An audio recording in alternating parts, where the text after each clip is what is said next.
Missing anyone?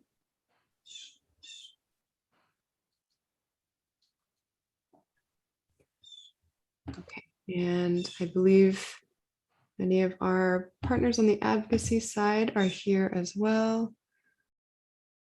Cade, Emiliano. Let's see if Nora's here. Oh, Liz Braden.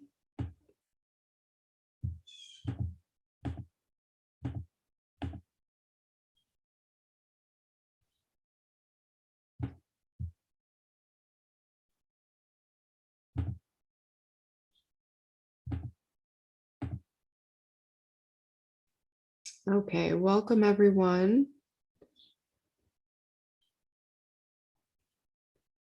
And check. Chantal, are you all present in terms of who you're hoping to speak from the administration? Or, for example, I see. Good morning. I see. Good morning. I'm looking at the panelist list as well, and I do see folks that will be participating on our behalf. I don't see Christopher Carter, so that should be at least, unless he's on Nigel's in the attendee. Okay, Nigel, that's fine. And Caitlin is here as well. Caitlin, I'll just add Caitlin first and see if. Thank you. But I think the only person that's missing right now is Christopher, but I'll follow up and make sure that he gets on. Thank you, Counselor. Thank you. Okay, so I might just dive in that. Oh, Chris is here as well now.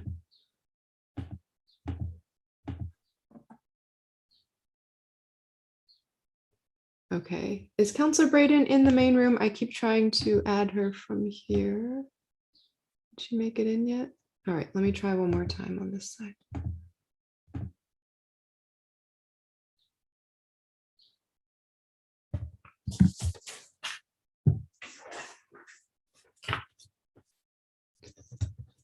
Okay, let's dive in. And again, I will just be here to chair for a little bit until the actual chairs and vice chairs arrive. And Councilor Braden, I'm having trouble promoting as a panelist.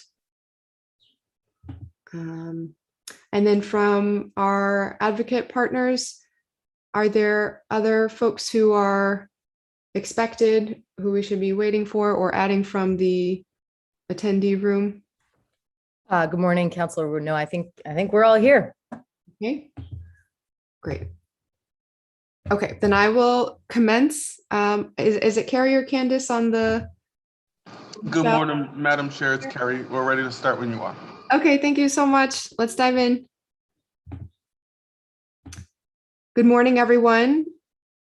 I am excited to welcome you all to a working session on docket number 0397, an ordinance on surveillance oversight and information sharing in the Committee on Government Operations. My name is Michelle Wu, and although I am a sponsor of this ordinance, I am not technically the chair or vice chair of this committee, so I'm just holding their place until they will be able to arrive shortly. I will read the disclosures and formal introduction into the record, and then we can dive in. This matter was sponsored by Councilor Ricardo Arroyo and myself and referred to committee on March 3rd, 2021. It is a refile from last year's docket number 0684, on which this committee held a hearing and working session in 2020 as well, and then a further working session in April of this year. In accordance with Chapter 20 of the Acts of 2021, modifying certain requirements of the open meeting law and relieving public bodies of certain requirements, including the requirement that public bodies conduct our meetings in a public place that is open and physically accessible to the public, the City Council will be conducting this hearing virtually via Zoom. This enables the Council to carry out our responsibilities while adhering to public health accommodations and ensuring public access to deliberations through adequate alternative means. The public may watch this working session via live stream at boston.gov/city-council-tv and on Xfinity 8, RCN 82, and Verizon 964. Written comments may be sent to the committee email at ccc.go@boston.gov. that's ccc.go for government operations, at boston.gov, and will be made a part of the record and available to all counselors. This working session is also being recorded.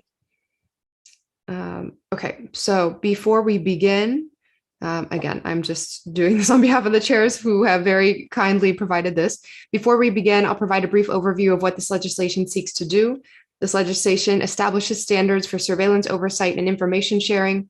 The docket requires community involvement when surveillance is used and when the city acquires surveillance technology.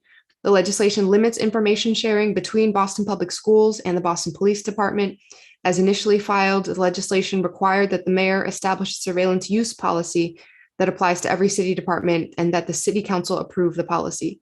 Based on testimony from a previous hearing and working sessions, there are proposed language changes to the docket, which would change the scope of the surveillance oversight provisions to apply to 6 city departments or entities as follows: the Boston Police Department, Boston Public Schools, Boston Public Health Commission, Boston Housing Authority, Boston Municipal Protection Services, and the Office of Emergency Management. Changes to the definition section and applicability clauses to the surveillance oversight portions, clarifying which departments would be affected, have been added. Also, in order to have gender inclusive language, his/her in section 16-63.3, subsection B4 has been changed to there. Participating today on the administration's behalf are Superintendent Paul Donovan, Chief of the Bureau of Investigative Services from the Police Department, Sam DePina, Director of Operations for Boston Public Schools, Chris Carter, Co-Chair of the Office of New Urban Mechanics, and Chief Information Officer David Elgies, Department of Innovation and Technology. Joining the committee on from community and our partners who have pushed this forward and been leading the way, Cade Crockford from ACLU of Massachusetts, Nora Paul Schultz of Unafraid Educators, Elizabeth Badger, Senior Staff Attorney from the PAIR Project. I don't see Valeria. Valeria, is she here? Okay, not yet, but we anticipate, Sabrina, I see Sabrina. Okay, Sabrina Barroso, Lead Coordinator of SIM. Liz McIntyre from Greater Boston Legal Services. I I don't think she can make it. Okay. And Lena Papagiannis from Unafraid Educators as well as some Emiliano and Laura. Welcome. We're happy to have you. Okay, and now I will go to colleagues for brief opening statements, and then we'll hand it over for presentations. Councilor Arroyo, sponsor. Thank you, Madam Chair. First, I want to thank, you're the chair right now, but you're also a co-sponsor on this. I want to thank you for your work on helping move this along. And I want to thank the advocates who are here and the folks from the administration who are here to engage today. My hope is that we can complete this and move this out of here today. That is my goal. And because that is my goal, that is the extent of my opening statement. So we can jump right into this. Thank you, Madam Chair. Thank you, Councilor Arroyo. Councilor Flynn. Thank you, Councilor Wu. I don't necessarily have an opening statement. Just want to thank the advocates for being here and also the administration team for being here and also to Superintendent Paul Donovan, who I've worked with in the past, who's an outstanding Boston police officer. So thank you, Councilor Wu, and I'm here to listen. Thank you. And Councilor Braden is in the attendee room, but try as I might, I can't seem to be able to technologically move her into this room. So Councilor Braden or team, if you are able, let me know if there's something happening on the technical side, but we know that you are here and present as well.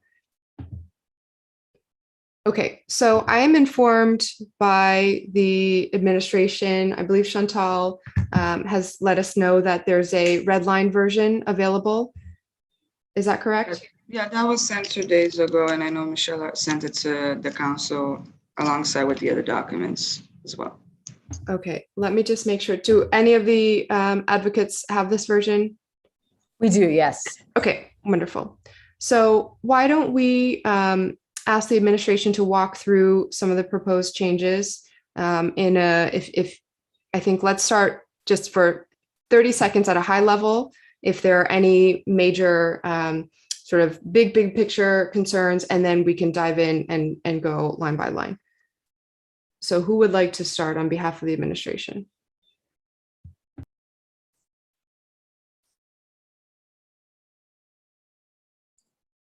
Counselor, I can offer just a couple things that I know that we added in there on the red line version, which I believe use. Oh, wait, sorry, Chris. Yeah. I'm so Yep. sorry. I see that Councilor Braden and Councilor Bach are now here as well, and wanted just to, if you don't mind, Chris, Of course. give them both a chance to offer an opening statement.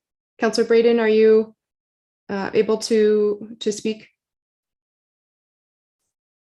Okay, I think she may have maybe stepped away. So Councilor Bach. Thanks, Councilor Wu. Just happy to be here. And, as before, and as I think I said in prior hearings and working sessions, very interested in seeing us, get to yes on this and really exercise that civilian oversight over surveillance. Also, enough of a former bureaucratic administrative person that very interested in making sure that we also do make it work kind of for our departments in ways that they can handle. So I'm glad to have them on the call with us here today. So thank you. Thank you. Chris, please. Thank you, Counselor. And to follow up with Counselor Bach's sort of comment there, the substantive changes that we were suggesting, at least from neuromechanics, was to include a sort of provision that sort of has us apply to law enforcement entities, which I think Counselor Wu, you brought up in the start of this call. So that sort of shows up in the beginning portion of this. And again, that was to think about, what are the operational impacts to city departments for maybe more innocuous types of things, whether that's a traffic study or something that Boston Water and Sewer is doing to sort of maintain their infrastructure and have sort of a separate or different process for what that is. Now that sort of secondary process shows up at the very end of this ordinance in the red line there. And the idea was, after some conversations with our community partners here, with Kate and others, to think about, could we create a working group that could actually sort of tackle some of these thorny challenges around surveillance technology, around data governance, and have that done in a way that actually meets the needs of residents, is transparent, but is also about building trust with them, as well as thinking about city operations, city staff, how we think about training for them, as well as thinking about procurement. So the establishment of a working group that would sort of make those recommendations in a time-bound way. And we really look forward to sort of that collaboration going forward. So those are the two sort of substantive things that we've put forth in here. I know there are other things from other departments, from Do It and from police and from Boston Public Schools, but wanted to raise those two things up so that people are aware of them when they see them. Thank you. Thank you. Anyone else from the administration wish to chime in first on big picture?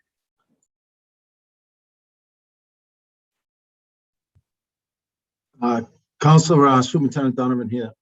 The police department also is advocating for a working group to be established. We would support that. We feel there's a need to, work and everyone to understand, the issues there, from the police department's perspective, the impact that, as far as public safety is concerned. There's just things that are going to inhibit our ability if they're not completely understood. And, sometimes, maybe we need to understand some things too, but everyone needs to see the big picture. And, for every action, there's a reaction and a consequence. So that needs to be understood. And hopefully through that working group, everyone can understand that. We can, do what's best for the city on their recommendations. Thank you. Thank you. Anyone else from the administration? Okay, so I did want to start big picture because I believe that if we can get to consensus on kind of the general concepts, then it's a different matter when we dive into the specific language of how to articulate that according to the best legal vehicles and all of that. So just in terms of that big picture concept of limiting to specific agencies that are more focused on law enforcement or interaction with the public, as well as the working group, do counselors have feedback on that? I'll start in the same order. Councilor Arroyo, any thoughts? So I have questions more than thoughts.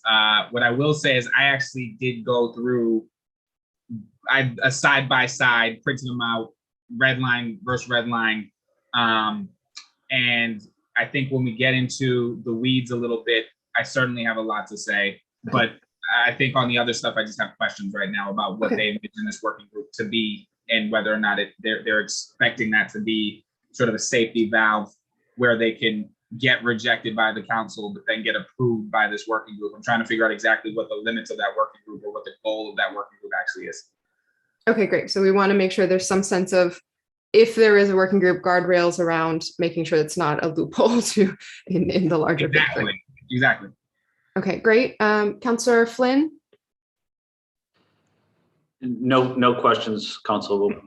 Thank you. Councillor Braden? And Councillor Bach? Oh, yes, I'm here. hello, Councillor Braden. Sorry about earlier.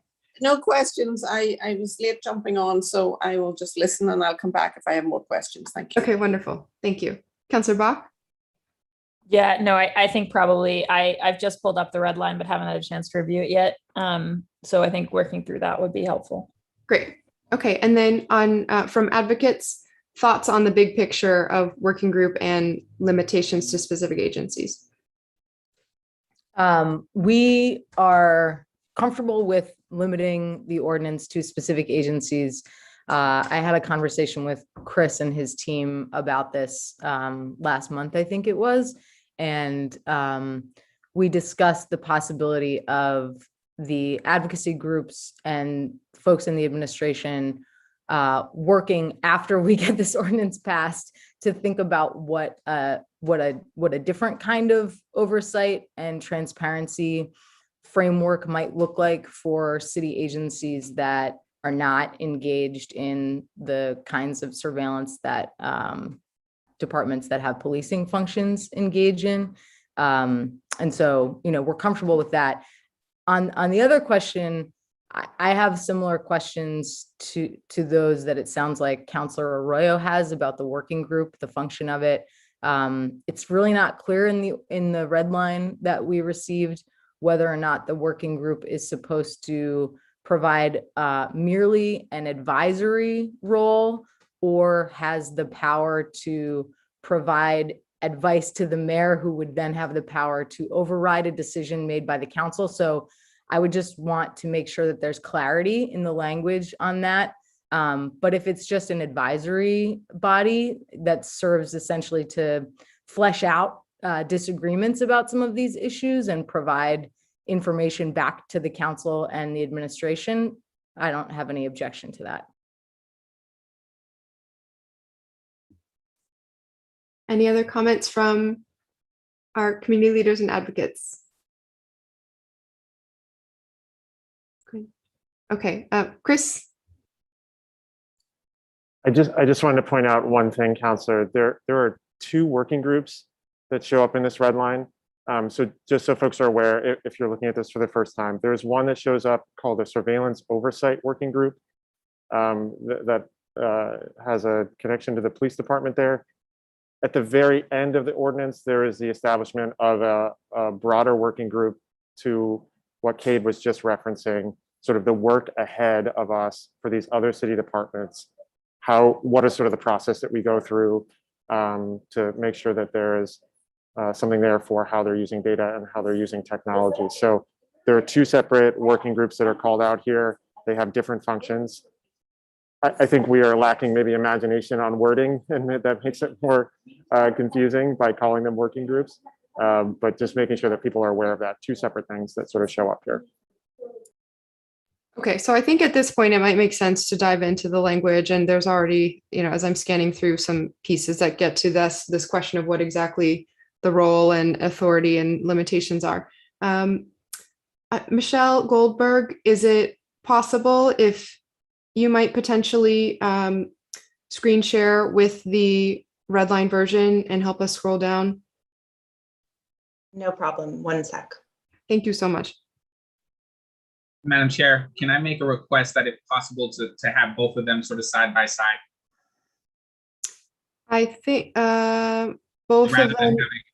So there's our version that has amendments to it. So for instance, we changed the scope. There's also the one that was submitted to us by the city. And I think it makes sense to go through them side by side so we can see the actual changes because in some cases I saw deletions that weren't actually marked.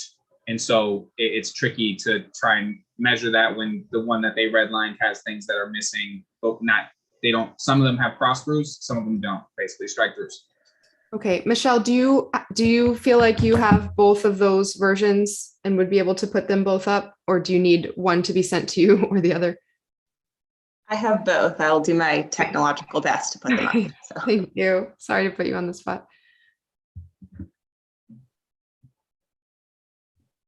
And while we're getting to the language, maybe if we could spend one more big picture second on from the administration, what is the intention in terms of when the council would not be involved and these groups would be potentially overriding? Do you envision this purely as an advisory, these sort of combination of both of these working groups as advisory groups to work through promulgating the specific details of policies that have been approved through the council? Or could you clarify that relationship? Yes, Superintendent. So from the police department's perspective, would propose that there'd be a working group established. I think it was, 2 appointed by the mayor, 1 appointed by the city council, 1 appointed by the ACLU, and then 1 appointed by the Boston Police Commissioner. And then they'd review the issues and then make recommendations to the mayor. Now, where it goes from there, who has the authority? I mean, that's for someone else other than, the police department to make the decision, but the working group would make the recommendations to the mayor, and then the mayor and the city council would go from there as far as that. The group would not have, authority to, override anything, just make recommendations to the mayor. And so if we just make it very tangible, let's say the department is looking to acquire some new software or technology, what would the steps be? This group would be engaged beforehand to assess what the policy could be, and then that proposal sent to the mayor for approval sent to the council? It could happen in that fashion, or if the surveillance report, we submit, if we follow the ordinance and we submit the surveillance report, and that meets the approval of the council, then it's approved. If it's not approved by the council, then it could go to the working group to kind of hash out, the details of, what is the issue, what does the council want changed, what can be changed, what is the police department saying is necessary and why, and then reporting back to the mayor, and then the mayor making his or her decision on what they want to do with it, and then going back to the council and, trying to hash the whole thing out and come to an agreement. Okay.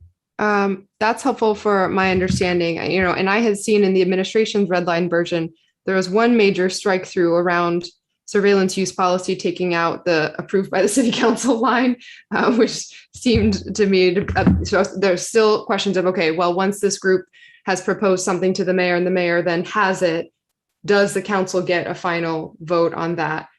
Or if the council does not want to approve it, what happens at that point? I think let's work through these versions and see what the differences are. Okay, so Michelle, could you scroll down for us, please? And Councilor Arroyo, especially if you've already gone through this side by side, line by line, it would be great if you can kind of jump in on. So it starts with a change. So 1663.1, the purpose is the first major change difference. You can see it here. They've added some language. They added the park rangers, but they took out the Boston Public Health Commission. So I'm not sure what the reason for taking out the Boston Public Health Commission was. Administration folks, could you clarify?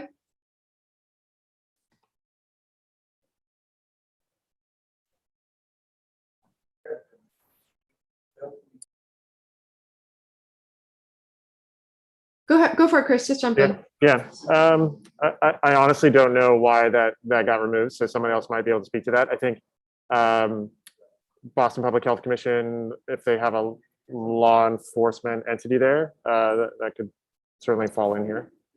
They we also removed the Boston Municipal Protection Services. So is there any objection to making sure those two are both put back in along with the park rangers? Okay, great. Counselor Bach? Madam Chair, I was just going to make, and feel free to overrule me, just a suggestion, because I know the next section is definitions. When we've done this before, it's been very confusing to do definitions before doing the actual provisions because they're referencing the definitions. So you end up having to explain what's coming later for it to make sense. So I was just going to make the friendly suggestion that maybe after purpose, we jump to the next substantive section and kind of deal with definitions as they're relevant. And then and then come back to them. That's just from past experience. Sure. Why don't we, I would suggest, because the one thing that jumped out to me most was something within definition. So I think we should scan quickly through, not talk too much about it. And then we can go to that and then understand how the changes in those definitions would actually impact below. But I definitely agree with your point. Thank you. Superintendent? Yeah, so just on my screen, the version on the left, the version on the right, which version left or right are we kind of is going to be the final document, I guess. So the version on the left is the one that we received from Chantal on behalf of the administration with your red lines. And then the version on the right includes the changes that had been incorporated over various working sessions that the council was working off of. And so I would consider the version on the right as the sort of standard of where the committee is in this moment. And then we'll work off, make sure we're comparing it and pulling things back. Okay, well, in our first working group, I suggested for the purpose, at the end of the purpose there, adding while allowing for appropriate use to assist in the charge of improving delivery of services and public safety. I recall, I thought that the working group was in agreement with that. So I would like to have that added into the final document. Great. Yes, I remember that as well. And I believe everyone was in agreement. So wonderful. I know Michelle Goldberg is our whiz at this, so we'll make sure that we have that in there. Okay, so that's fine for purpose. And then, so both everything on the left will be pulled into what's on the right, including additionally the Public Health Department, Public Health Commission, and the Boston Municipal Protective Services. Okay, so let's just scan again. We'll scan down quickly through definitions. Does the administration want to comment briefly on why you pulled that out of definitions up to the purpose section? Yeah, a clarifying question, I guess. So in reading that where it sits now in definitions, it looks like maybe that paragraph only applies to the annual surveillance report as opposed to applying to the ordinance as a whole, if it sits in that lower sections of definitions, but would like someone else's interpretation of that. Used by any city department during the previous year and containing the info. Yeah, I think it's fine to do it so it applies more broadly above in purpose. Does anyone else disagree with broadening it so that we are pulling it out? Although I guess the downside of doing it that way is that if we do end up, the version on the left then restricts the entire ordinance to those departments.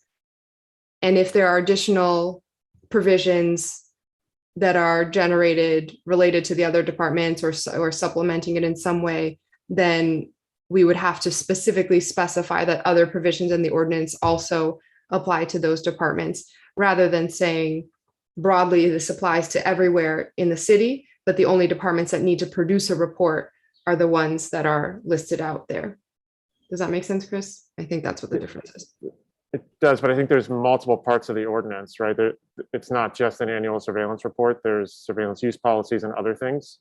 So the question is whether they should apply to all departments, or if you're going to carve out on each of those who they apply to. Okay. Yeah.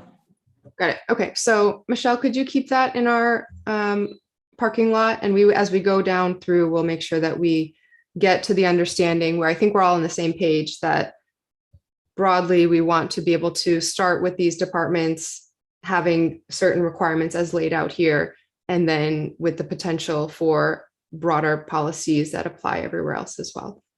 Emiliano? Sorry. Hello, councilors. Good morning. So may I propose maybe doing a new section called applicability, where we can put sections so-and-so apply to these agencies and sections so-and-so apply to all the agencies of the city of Boston or something similar. I guess that's the best thing to clarify what Chris was mentioning, so that there is no doubt which section applies to which agencies. Thank you. Thank you, Emiliano. Okay, so applicability. Okay, I'm going to put that on our parking lot too as a potential way to. We have a couple options. Either it goes in purpose, or it goes under definitions with each provision we want to apply it to, or there's a separate section for applicability. But I think this is just a matter of legal language. So let's keep going down through, and then we can come back to this point. Okay, Michelle, could you scroll down through just so we know generally that there have been changes proposed to the definitions, but not spending too much time on them. Okay, let's see. So this strike through of approved by the city council under surveillance use policies felt significant to me. Any quick notes from the administration? I think we got to go up on the two. So Michelle, just to give you a heads up, the one with all the, they're not going to sync up perfectly because the one's longer than the other with all the new additions. So you're going to have to just sort of look at, and some things are out of place. There you go. Perfect. Okay, these, oh, I see. Without their consent versus with consent. Okay, again, I don't want us to, as Councilor Bach said, let's not discuss right now, but the red line version from the administration wants to specify that surveillance only applies without consent. And that, okay, any electronic data captured, recorded, retained, processed, interpreted, or analyzed at the direction of the city. Okay, versus just data that is retained in a way that can be linked back to the data subject. That feels significant as well. And then the surveillance technology part has been slimmed down. Any hardware used to monitor related to intent individuals. Okay. All right. So again, hold on that. Let's keep going down. Superintendent, did you want to comment? Oh, you're muted.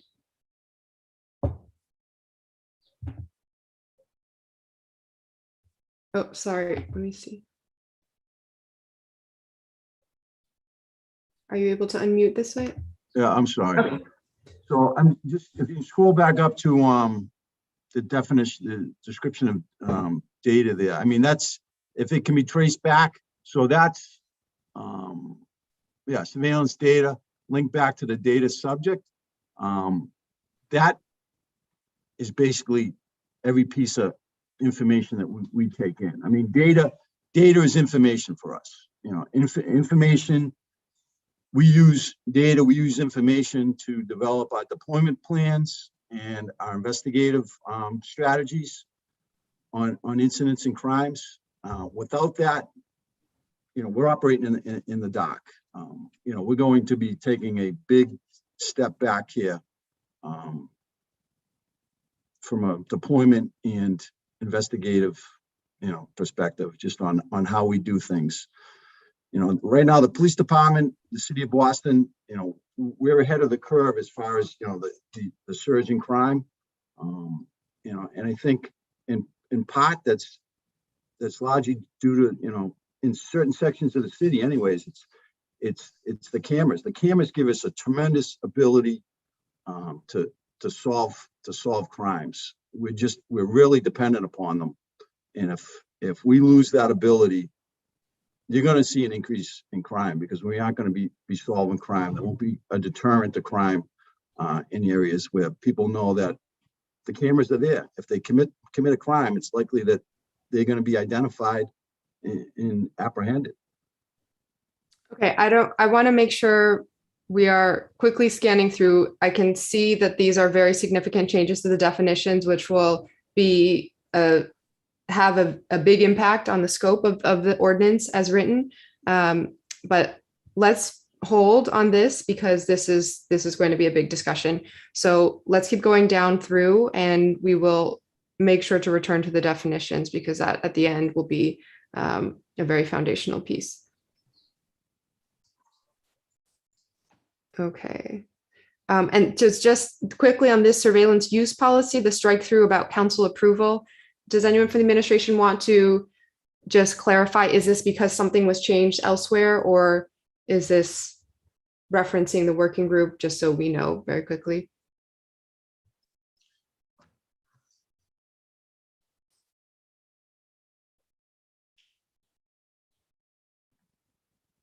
So I think that was from the police department.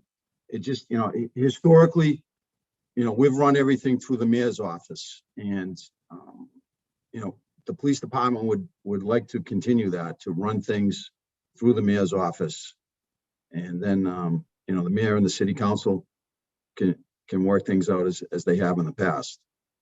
I see. Well, I think the point of the city council working things out is, the crux of the ordinance really is that there will be city council approval on the policies. And this is what then Chief Gross came to the council several years ago and agreed to. So I think this is really the foundation of the entire ordinance here. Councilor Bach? Yeah, Councilor Wu, I think that because I ran a search, I think if you get down to so there's the later section, community control over surveillance, 1663.3, and you go down all the way to sorry, these docs. Docs could use page numbers. And then B under surveillance use policy. Basically, the point is there is the reference to the surveillance use policy further down in the document is that okay, got it. No, but it's that it says that it's going to be submitted, the mayor shall submit to the council for its review and approval a proposed surveillance use policy. So it sounds like what's basically happening is it's like, I think what the administration did here was say the use policy kind of like flows up from the departments to the mayor and then comes to us for our approval. So the approval piece isn't gone. I think there is still that question about the working group, but we'll get to that in a bit. But anyways, my point is, I think probably. Yeah, no, I hear what you're saying. So basically that, we were originally conceiving of a use policy as something that's been sort of codified and approved already, but this language just says that it's what has been basically proposed from the administration, which will require approval later, which then will be called approved policy or something like that, which I think is a little confusing because if it's called policy, but it's not sort of formalized and usable, I think it should be just called a proposed policy, but it probably means fixing it below so that it doesn't require double council approval. Right. Yes. And down and below, they do call it the proposed surveillance use policy. So yeah, anyways, the point is there's a technical language thing going on. Yeah. Okay. That makes sense. Okay. So let's keep going down. Okay. And then we have the working group suggested here. Great. Okay. All right. So now we're into the thick of it. And I'm just going to sweep through because, again, I'm not supposed to be chairing this, so I don't want to take over if someone else is on. Who is the Lydia that is on? Counselor? It's me. I think I don't know. My camera seems to be off. I've been listening, but I feel like I see myself as sideways. Am I sideways on camera? You are sideways. I don't know how that happened. I don't know what's going on. Everyone else looks normal. So I'm going to turn my camera off, but I've been listening and I've been following along. So I guess I can do it off camera because it's distracting. Or if you want to continue, it's up to you. No, you go for it, Madam Chair. We scanned. So basically, I think you were around for most of it. We talked about the purpose We scanned quickly through the definitions just to understand that there were proposed changes to some of them. There are some big proposed changes to some of the ways that we define surveillance and surveillance data. And now we're at the actual beginning of the ordinance. So I will hand it over to you. All right. So, Gratefully. no. Thank you. Thank you so much for doing this work, and thank you to the co-sponsors for filing this. I know Councilor Bach's on here. It's been a lot of work. Councilor Bach, you have your hand raised. My apologies, Councilor Edwards, that was from before. Okay. So just making sure we are on to this section on the working group, or did you want to go right into the 1663.3? I think the idea is let's go into 1663.3 and then later on we can hash out, should it be more people, fewer people in the working group, et cetera. All right. So 1663.3, community control over surveillance. In the lineup of the two, thank you so much, Michelle. There's let's see, the administration red line, exceptions and exemptions, and on the other, I think the advocates red line, or the suggested, we have applicability. So is there an issue with the applicability? Doesn't seem to appear in the original version. Is this new language from the advocates? Is the advocates on? Councilor Edwards, sorry, I know I'm not an advocate. I think that my impression, well, first of all, I'd love to just understand, my impression is that the 712 one is sort of where both the advocates and the counselor sponsors got last time. But I also think, just based on our prior conversation, that this applicability A is basically, it's basically redundant with a section that the administration has up in purpose that we discussed before. And so it's really just a question of where it's sitting in the document. And then there was some back and forth about municipal protection services and BPHC having been removed. But I think we've sort of already done that piece. Okay. Any other thoughts from folks? Because otherwise we're just going to go into B, exceptions and exemptions, which I think is kind of lines up with A. I would just chime in that I like it here under applicability because it feel under purpose, it just, we want this to apply citywide as the purpose, and applicability here is just feels more specific to what the starting point is, but open to Emiliano, who had originally suggested this as well, or others. I agree with Councilor Wu. Okay. All right. So into exceptions and exemptions, the following situations are exemptions. I believe B1 and A1 are the same. I think then B, we have the capital letter A under 1 stays the same, capital letter B. I'm just making sure it stays the same. Then there's a C and D in the administration version. For the exemptions, the administration adds surveillance data acquired from third parties for the exclusive use of planning and operation of city mobility systems, and the surveillance data acquired by and for the exclusive use of operating, maintaining, and optimizing utilities operated by the Boston Water and Sewer Commission. You can have the administration speak to those two situations, and then we can have the co-sponsors advocates respond to C and D as additions. I can speak to some of that, Councilor. This was put in an earlier edit where we were trying to think about how to sort of maintain city operations. I think if the applicability section stands here, this might become a moot point. And it will be something that we address sort of in that end working group along with community partners and council. Okay. To the advocates, co-sponsors, is that fine? It does look like it would be addressed by the purpose and the applicability sections, but any other thoughts or concerns? Chair Edwards, yeah, we agree that these should not be included. Yeah. Okay. All right. Moving on to surveillance number 2. I'm seeing just in the spot response. Thanks, Michelle. I see that the language is pretty much the same for 2. 2A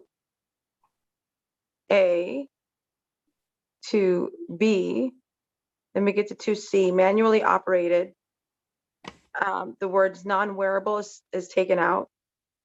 Handheld and handheld digital cameras. This is, excuse me, for those who are watching, this is referring to surveillance technology. It does not include the following devices, software or hardware. And then listed under C is manually operated. What's struck out by the administration is non-wearable handheld digital cameras. And also what is struck out is the words and manually downloading video are also struck out. I would start with the administration. What is the concern with having the word non-wearable, and why having manually downloading, and why are they concerns? I can speak to this, but I'm sure police department might be able to as well. The use case thinking through here was that the department does some educational video work. They've done it around sort of bike lane infrastructure and other things. Non-wearable means putting on a GoPro or something to sort of do some of that work might be problematic. And also a lot of those sort of video cameras, small video cameras like a GoPro or an action cam that they would do that filming with would also sort of link that, probably not manually downloaded, but also to sort of a cloud system, which then you pull that footage off of. So it's a weird use case, but it seemed like those two words would then require a surveillance use policy, possibly for using a GoPro to make educational and training films. And then the manually downloading? Again, a number of those systems, again, GoPro or DJI or the like, often sort of upload that footage to a cloud system, which then you download for the edit. So manually downloading it would require that whatever camera they use is required not to be able to do that, which might be problematic because a lot of those systems have that sort of embedded nature in them. Okay. To the advocates and then the sponsors. Madam Chair, the problem that we would have with striking these particular words from C is that it would exclude body-worn cameras from the provisions of the ordinance, which is obviously very problematic given the significance of that technology and the degree to which body-worn cameras monitor people. Both sections or both parts of language deal with body-worn cameras? Well, the non-wearable part, I understand. Yeah. So the manual download, essentially what this exception is trying to accomplish is excluding from the provisions of the ordinance the use of a camcorder, right? Or a digital camera to take pictures of a city event or something like that to put on, the Boston Police Department's website or the Boston Public Schools, using video technology to shoot, promotional materials or educational materials or something. So that's what we were aiming for. We were not aiming to exclude body cameras from the ordinance. Okay. Madam Chair? Yeah. Okay, I think, I just wanted to say, I think we should find a better way of targeting that distinction, because my instinct is just, if the same piece of equipment, if the question is whether it's got a clip on it or not, and frankly, the question of whether things get manually downloaded or uploaded to the cloud is going to be a technology change, it just isn't going to be a meaningful distinction necessarily for the long term. So I take Kate's point and agree that those things are importantly different, but I think we probably need to find some way other than the distinction of wearability to make that distinction. And I say that not knowing how exactly to do it, but that's just my instinct on this. Okay. So we do. May I offer a suggestion on this? Yeah, go ahead. So is it then too restrictive if we just specifically say law enforcement, either worn or operated, as the exclusion from this exemption? So if we change the non-wearable to law enforcement, or sorry, non-law enforcement operated / maybe wearable, or, yeah, I think we're just trying to take GoPros out of here, basically. So is there a situation where body worn cameras are not in the police department that we are worried about? And if not, then I think we could just specifically say law enforcement operated here, or non-law enforcement operated here, to specify. I'm okay with that. If you just want to, if the conditions are around law enforcement, so that we're basically the devices that they're using to survey folks and monitor them, but we're not, then I think, what if, for example, the Boston Public Health Commission in their outreach team at Mass and Cass or somewhere is now thinking about wearing body cameras or something. I guess I would defer to the advocates if there are ways to be more specific about that, or to say that or to put in the other direction and to say we're specifically going to exclude manual operated handheld digital cameras being used for the purpose of educational videos or something like that. Right. Is there like a educational promotional event type description that would, right, like to make the distinct, because what we're really thinking about are body cameras that are just running, to Michelle's point, regardless of who's wearing them, that are just sort of running and collecting, like, sort of ongoing data of potentially identifiable individuals. I think the council is trying to have some say over.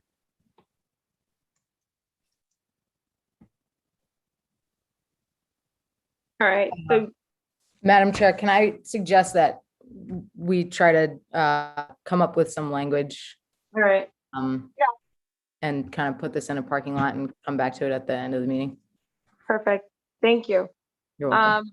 All right. I see DEFGHIJ, or at least up to I. Okay. The next red line is in K.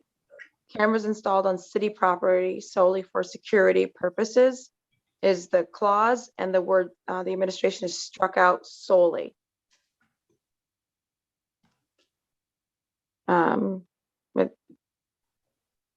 To the administration, is there a particular, what is the concern with the word solely? Again, this language, we're thinking about some of the things like construction on City Hall Plaza right now, which they're doing a time lapse of from time to time, sort of to show construction progress. Would this exclude that use or require a surveillance use policy for that type of use? That camera is not installed for security purposes. It is purely installed for sort of either construction monitoring or promotion or awareness or transparency of like a project that's happening on city property. So there might be a better way to word this without removing that word, but thinking about those types of use cases as well. This is for the exemptions. Well, okay. Just a question for the administration, because it wasn't in the version they were looking at. But wouldn't the applicability at the very beginning of this, the A applicability, deal with some of those issues in terms of like the construction company has a time lapse video or something? That's not the Boston Public Health Commission. To my knowledge, that's not the BHA or the BPD or the Office of Emergency Management, right? Like, so that would, because we added that applicability section, that A, I don't think we have to worry so much about the solely. In fact, I guess my question is, we're over here putting ourselves in knots for C, but we also just add an applicability section. Wouldn't that also deal with the fact that the Boston Transportation Department is there? Are they on here? No, they're not. So even with that, they're not, the bike lane thing is a non-issue. I think, Councilor, you're right on the solely piece, probably. On the bike lane piece, I know police department actually has their staff film those training videos so they can inform officers how to handle situations in those lanes as well. So I would leave it to the department to sort of talk about that work, but it isn't always the transportation department.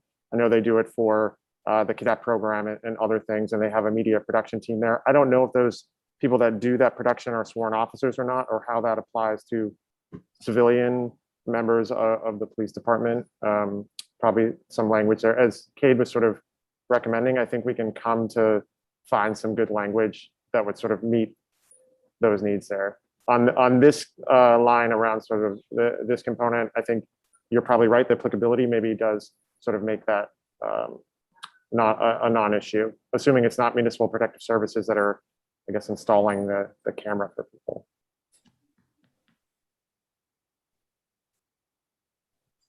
Hi, Councilor Edwards. Yeah. I just wanted to let you know that I'm here and I'm not sure if you can hear or see me. I'm on my phone. I wanted to just ask a question, but I don't know what order we're in, and I'm a little bit late to this, but I do have a question in the exemptions situation. So if it's okay, let me know when it's good to go. Sure. And is it about this particular word solely, or is it just in general question? Because that what we were just discussing K and specifically about the word solely. So we're looking at the red line on one section from the administration, and then no. No, it's not about that. But it is in the exemptions spot, so I can wait. Okay. All right. Let's. Okay. Thank you so much for the thank you, Councilor Mejia, for attending. Apologies.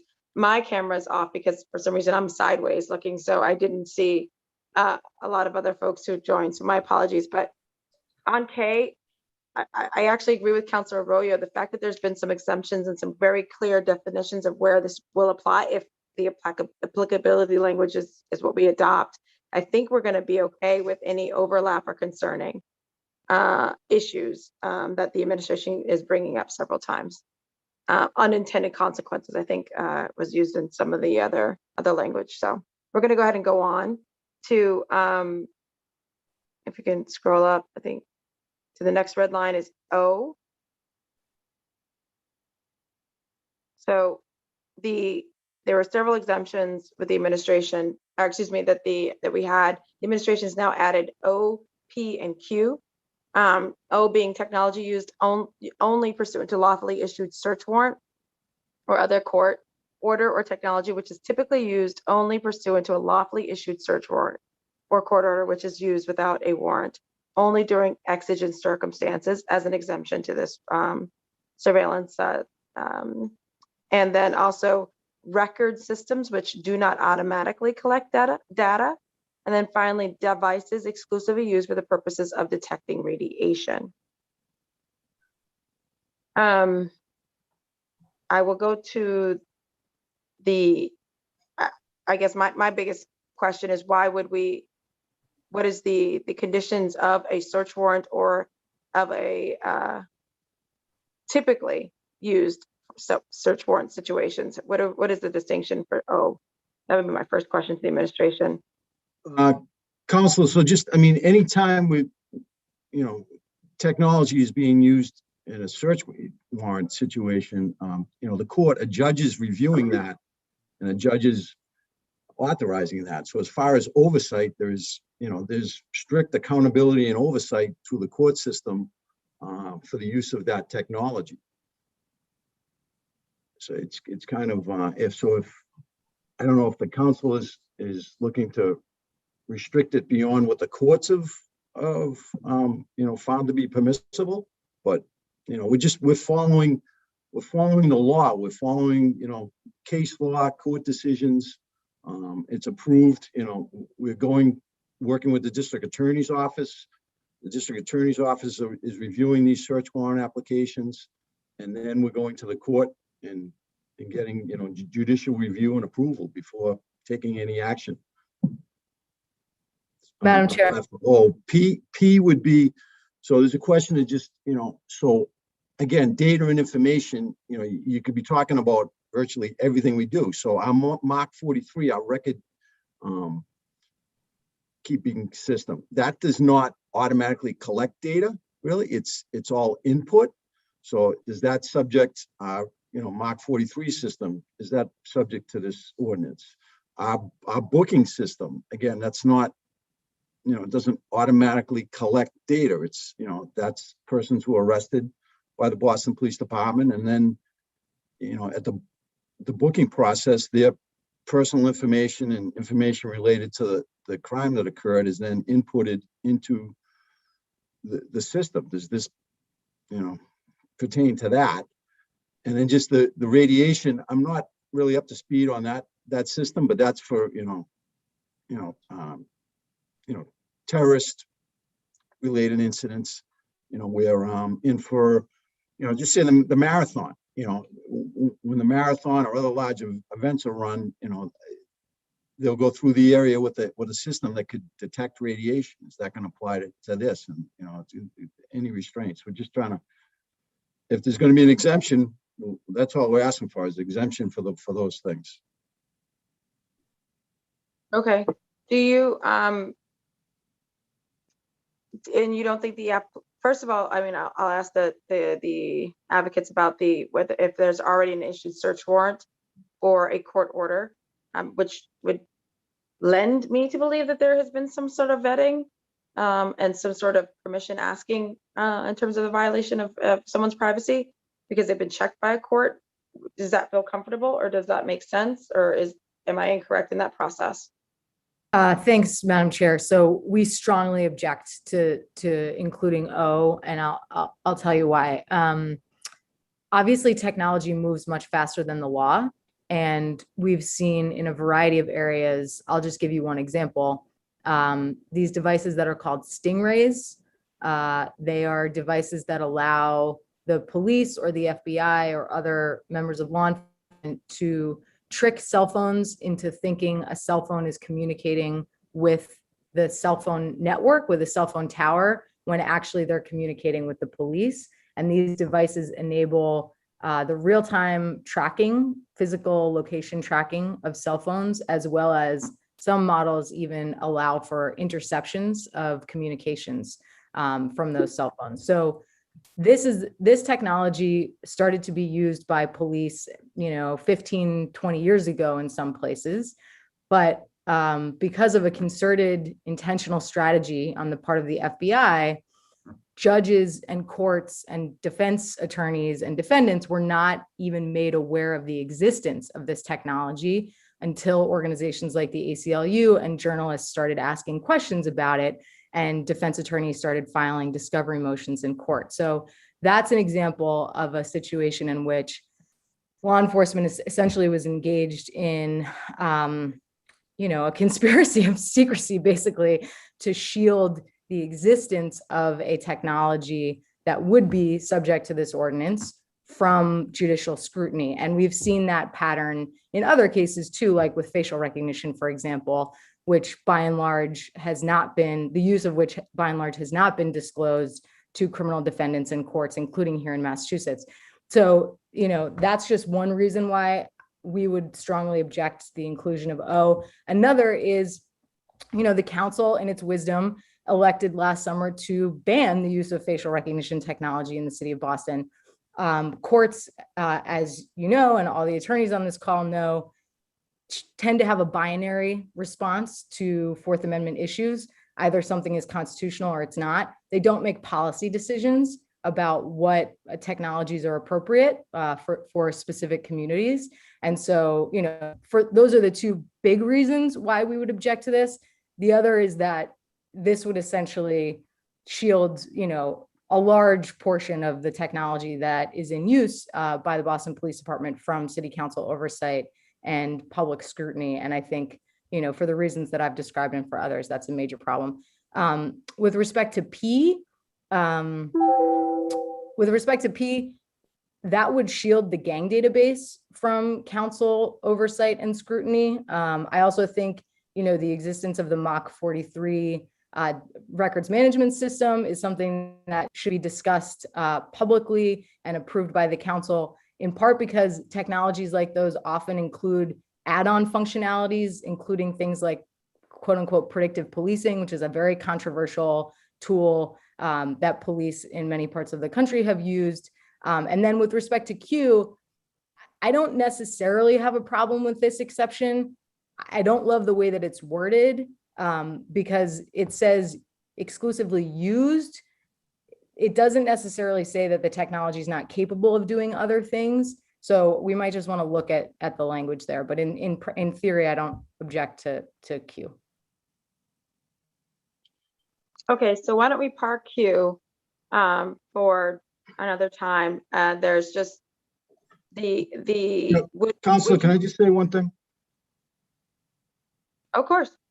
So the Boston Police Department does not spy on people. All right. We conduct our operations to protect the citizens of the city of Boston and those who visit. So, you know, we get lumped in with, you know, some things that go on in other agencies and across the country. And I think it's a little unfair to the personnel of the police department to cast those aspersions on us. And I'll leave that at that. Thank you. I appreciate the comment.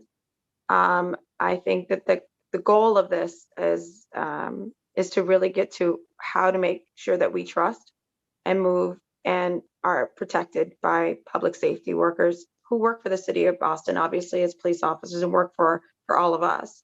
And while the word spy may not be something that you appreciate, I think there are trust issues. There are many people who do not feel protected by, and they feel watched, and they feel that they are not, that they are suspected by the police.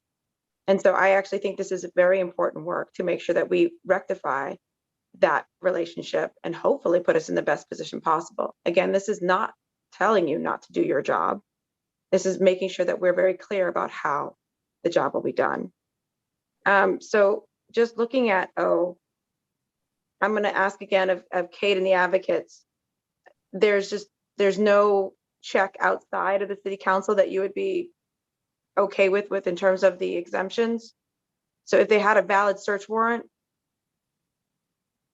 So Kate, that's what I'm. yeah. Thanks, Madam Do Chair. you see where I'm going on that particular issue? P, I get, but how does that work if the court has issued a search warrant? Well, there are a couple of things here, right? One is if the police are getting a search warrant to use a particular piece of technology, as I said before, the law moves much slower than technology does. So, for example, in the state of Massachusetts, we didn't have any law, either through court jurisprudence or through statute, telling police that they were required to get a warrant to use that device that I just talked about, the Stingray, until very, very recently. And it actually only appears in a footnote in an SJC case. So it's still maybe not necessarily as clear as we would want it to be. So, you know, one of the reasons why we think is so dangerous here is because we would love to see policies be approved by the city council that would mandate by council order, essentially, that a Stingray is only used subject to a warrant, except in exigent circumstances. Because right now, you know, we're essentially relying on a trust us statement from the Boston Police Department about not only the way that it uses the technologies that it has in its possession today, but also the way that it's going to use all future technologies. And the way that this is worded is very troubling as well, because it says technology only used or which is typically used only pursuant to a warrant. So anyway, you know, for the reasons that I've said, and I think maybe Councilor Arroyo is going to add something too, so I'll stop now. Thanks. Councilor Arroyo? So I would just say, in terms of as a former public defender, the way this works is if you're seeking a warrant to use some type of technology, they don't have defense counsel in the room saying why that doesn't make sense. What happens is they can authorize that, and then defense counsel can go after and sometimes succeed in saying why this shouldn't have happened this way. And so after somebody's charged or after whatever happens, and then that resolves itself later on in the process in terms of whether or not we get to a situation like Cade brought up with the Stingray. The reality here is just because a judge does initial sign off doesn't mean that later they're not going to determine that this was an inappropriate use or that this product is inappropriate in some way at some later point in time. And frankly, it would shield almost all, and I'm going to use a word here, surveillance, because that's what we're using. A lot of the surveillance technology that we would be seeking to be approved would be the kind of technology that you would use in a typical search warrant, because it doesn't say what level of situation we're talking about here in terms of the search warrant request. And the fact that it says typically used then opens it up even more because they're making the determination, not us, for instance, as to whether or not this is actually something that is typically used. It's a pretty big loophole problem on that front. And then with P, obviously the issue with the gang database, I think is understood. Thank you. And I really appreciate the background as a public service attorney for folks to understand how search warrants are issued. At the end of the day, it would still allow for someone to be watched, surveyed, or observed. And the question is whether that information is allowed in court as to prove their guilt or innocence. But ultimately, the action isn't really checked, and the process isn't really checked in how they access that information. So that really clarified it for me. So I don't see how, and it also would allow for them to skirt, I think, this whole entire process, just getting additional search warrants without defense. Yeah, thank you very much. All right, moving on to section 3. Notwithstanding provisions of this ordinance, BPD notwithstanding provisions of this ordinance, BPD may temporarily acquire or temporarily use surveillance technology in exigent circumstances for a period not to exceed 30 days. So this is allowing for some flexibility without following the provisions of this chapter before the acquisition. 1 second. Oh, sorry. And now I'm having technical difficulties. Can you still hear me? Yes. Sorry. Oh my goodness. 1 second. Sorry. Notwithstanding following the provisions of this chapter before the acquisitions are used. However, BPD acquires or uses surveillance technology in exigent circumstances. Under this section, the BPD commissioner must. So in summary, this is allowing for exigent use, allowing for emergency use, but then follow up for the commissioner, they must do several things. So we have under A, report that acquisition, B, submit a surveillance technology impact report. And in that we have some red lines. So under B, it states, submit a surveillance technology impact report, and if necessary, a technology specific surveillance use policy to the city council regarding that surveillance technology within 30 days following. And this is where the red lines come in, either, which is red line, the end of those exigent circumstances, or 30 days following the conclusion of any investigation into criminal conduct related to the events given rise to the exigent circumstances. My first question, I think, to the police is, criminal investigations can last years, if I understand that. And so it's 30 days or until a criminal conduct is over, or the investigation into it. And criminal conduct isn't necessarily defined as that one individual. It could be several people in the room. So you could hop from one person to another person saying we're still investigating criminal conduct as an umbrella. So I really wonder if that is could perpetually delay the impact report. Thoughts from the administration and then the advocates? Well, thank you. So I would think this would, as far as the technology, so this would be that like emerging technology. And I think going back to the previous under O, the concern for the department is kind of the tried and true. When I say tried and true, I mean, the things that work for us from a technology perspective, and that the courts have then upheld. The ordinance here seems to be that despite it working for us and despite the courts saying, given their approval, that the council then has the ability to go back and still say, well, despite all of that, if we don't like it, we're going to restrict you from using it. The emerging technology, if you want to put something into O saying, any new emerging technology has to be brought before the council, I think we'd be fine with that. And then if it's something that's, very new and, we're using it and it's in the middle of an investigation, you know, there's going to have to be some type of, you know, until that exigent circumstance is over, I think we need a little bit of leeway. It's going to have to be, and that could be, you know, the working group is going to have to figure that out. I think it's just, you can't cover every single scenario of what might be happening by virtue of technology and incident. If you know, it could be a life or death situation, and this ordinance isn't gonna, we're not gonna be allowed to use it. By the time we go and get the approval, it might be too late. Well, I think that this is actually allowing for exigent circumstances for you to move and for you to get things done. This is about the report after the fact that the commissioner would have to define what happened essentially, and it's allowing for 30 days following the end of the exigent circumstances in the original version. This is a report back to the community. So that's what, in that, Adding to that 30 days plus you're saying or after the investigation into criminal conduct has ended, and that's not really defined. And this is, you know, based off of my limited practice in criminal law, and I'm sure Counselor Arroyo and others can get in there, but I understand criminal investigations can last for years. If you're looking at organized crime, if you're looking at different things, and criminal conduct not defined could be for a lot of things. So that's why I think I could say I'm genuinely concerned about that really waters down the due date for the report. That's where that's coming from. But again, this is about you being able to go ahead and do what you need to do in exigent circumstances, just reporting back. yes, but it's, if you go back to O, there's kind of a conflict there, and it's, you know, and I think that's why now this was put in there.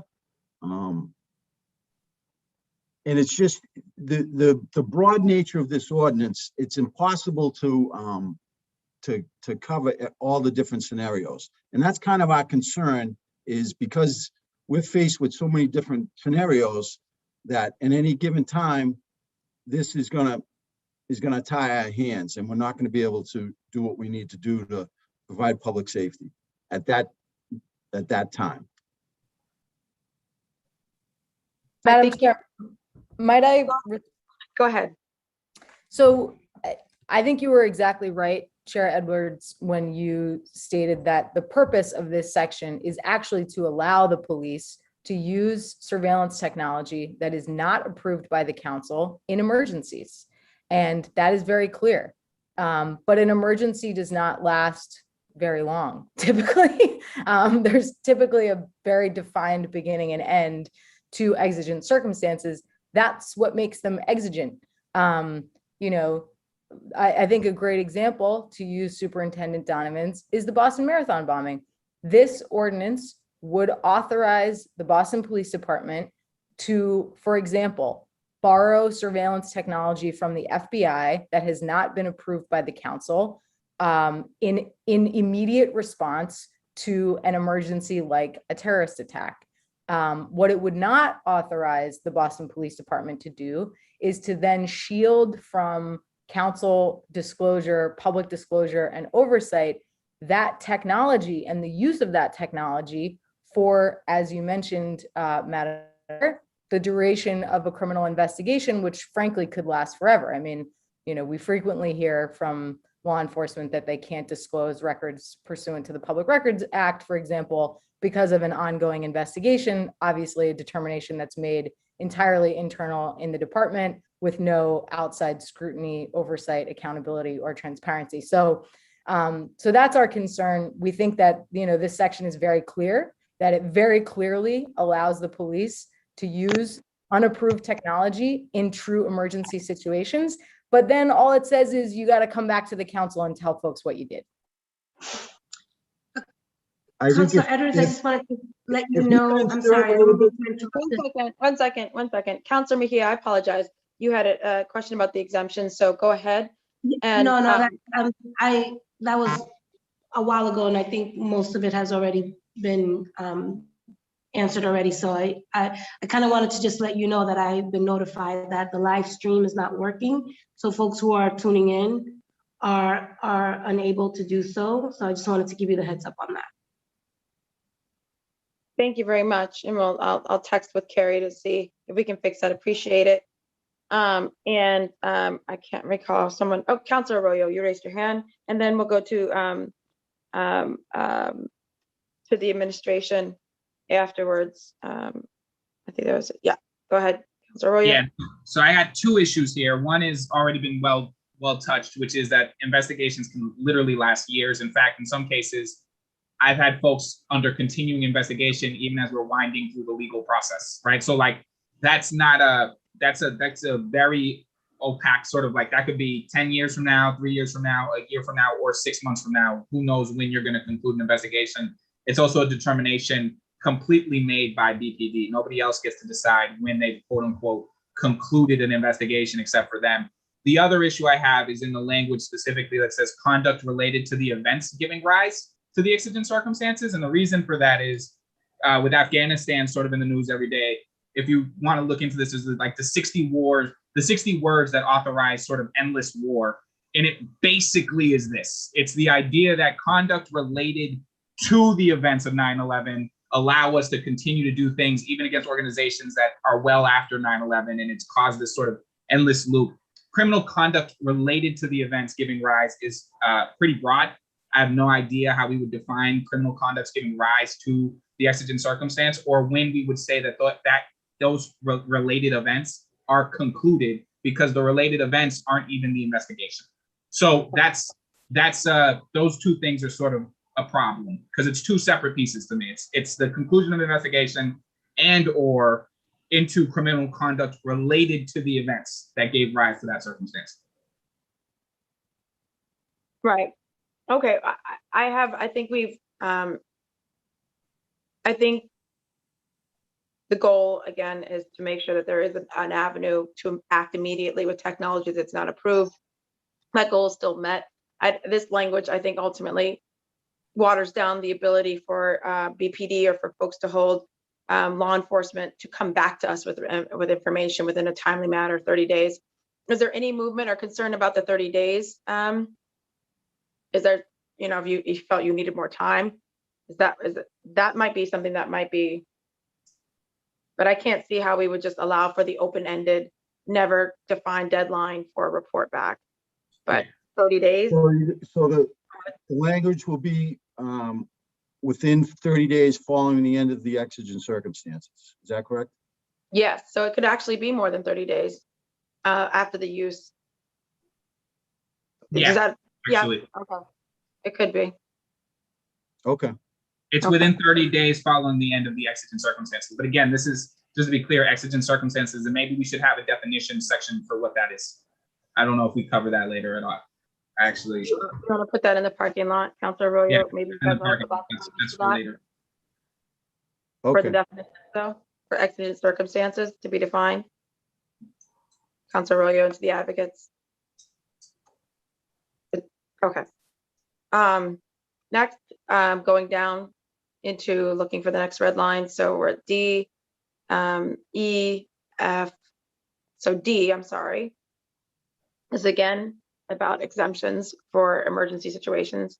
If the commissioner of police is unable to meet the 30-day timeline to submit surveillance technology impact report, and if necessary, technology-specific surveillance use policy to the city council, the commissioner of police must notify the city council in writing requesting to extend this period. So there's an extension option.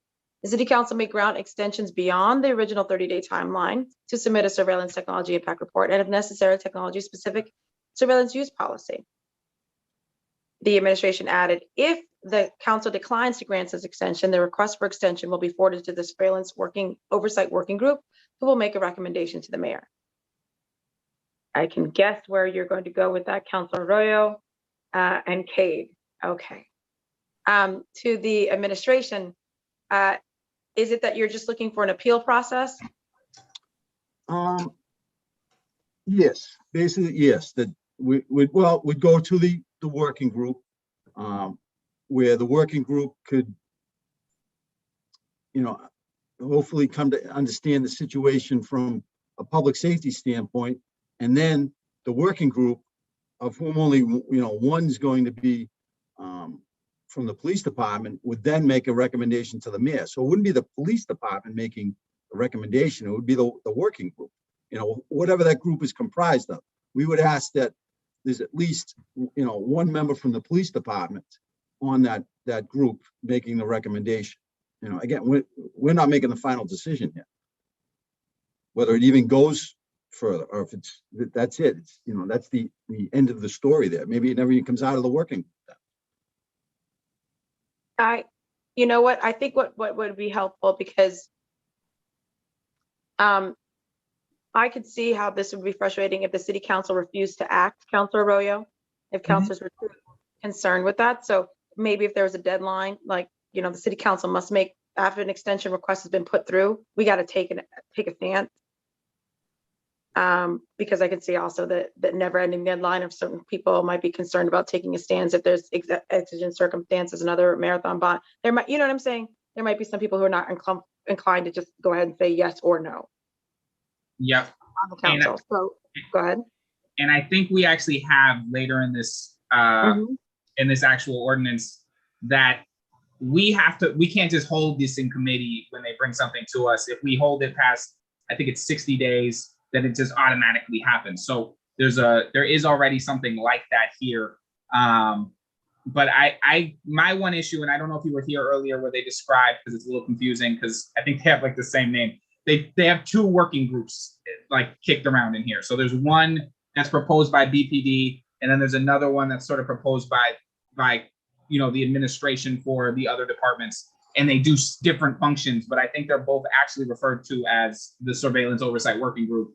And so they have the same name, do different things. And they have different things, basically in terms of so what I'm hearing with this is it's an appeal process, which obviously we would have an issue with. But then the one that the city was sort of talking about, Chris, and maybe you can pick up on this one, Chris, because it's on your side of this, was supposed to be more advisory and more like, hey, this is why we think it got rejected. This is how we think we could get this passed, and sort of a working group that doesn't have the ability to override a decision the council makes, but rather is trying to get something shepherded through. So that, that's different than a group that can say, we've been appointed to basically say this can get through even if the council says no. But I do agree that I think the issue you're bringing up is, what if they ask for an extension and the city council just says, park that in a committee and we're never going to talk about that ever again.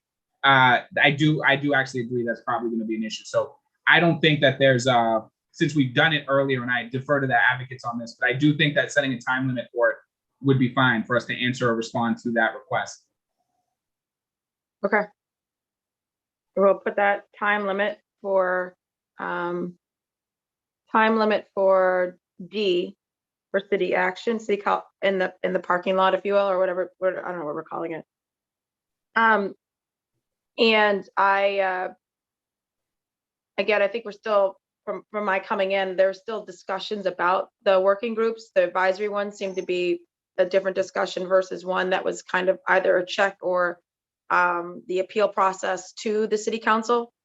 So I think until that's actually worked out about the role, I think it's going to be very hard for my colleagues to want to have that a check on them.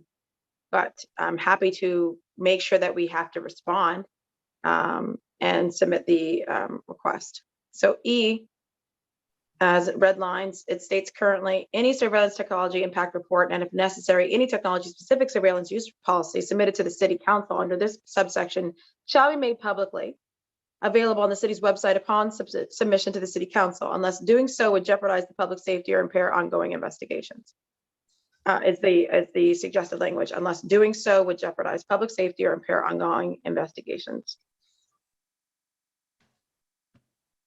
I don't know how most information submitted to the city council isn't part of a FOIAble public record to begin with. So I don't know that language would actually be applicable, counselors, or to CADE or to the administration, that we could say only to us and for our confidentiality. We have certainly done our best, for example, when it came to retirement or the home rule petitions for 100% disability. we have certainly done our best to keep the medical records of the officers private. But we were very clear because they're submitted to us for public discourse, they could be FOIA'd. So I don't know that we can write in an exception to public records exemption. I don't know. I'm saying that, Paul, excuse me. I'm so sorry. Is Superintendent? I'm sorry, I want to make sure I have your title correct. Superintendent Donovan. Superintendent Donovan, yeah. Yeah, Counselor, so it just depends upon, you know, the specificity of what the council is looking for, how much detail they're looking for, and then how much of that detail is going to be disclosed. If what's disclosed to the council is all in public record, then that could jeopardize that ongoing investigation, you know, future investigations, you know, how technology works, what exactly we have. Again, it's, you know, the details. How specific are we going to get here? If we're talking about in very general terms, then that, you know, probably won't be a problem. But if we're getting into, you know, how something exactly works, what it looks like, you know, that could be a problem for us. It could be, and it could be an officer safety issue. It could be a concern for, you know, victims and witnesses possibly. It's just, it's the broadness of this that's really kind of scaring us is what it is. Well, I think in the submission of the request for extension of time, I think that would be the argument that the commissioner would be able to make. We need more time because of the specific concerns or this privacy issue or these particular survivors, victims that we're concerned about. I also think that there's, I'm sure there's a way in which certain names of people could be redacted. We're not interested in actually, again, not speaking for the lead sponsors, but I know I'm not interested in the people involved. I'm interested in the technology that you use. And I think that is what is most important for me. So how much of a privacy interest do you have in the technology used, not in the individuals? Am I mischaracterizing your intent, Councilor Arroyo, or to the ACLU or anybody else? It's not about the individuals so much as what was used to observe them. That's right. Chair Edwards, yeah. So the ordinance does not require the police to disclose any information about any investigation ever, period. All it does is require the police to disclose information about the kinds of technology, surveillance technologies that they use or that they want to acquire.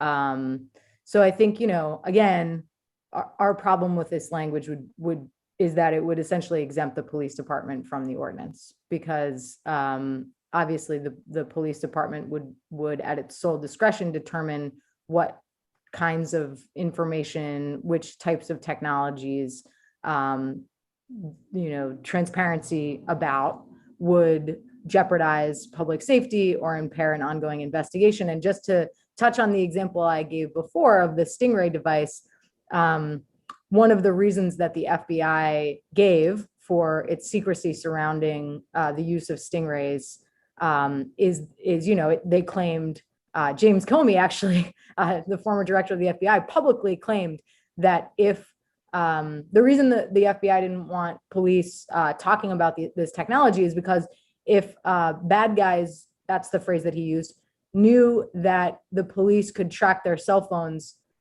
you know, I don't know, they wouldn't do crime or something. I mean, that was the argument, is like that maybe they wouldn't carry their cell phones with them when they were doing crimes.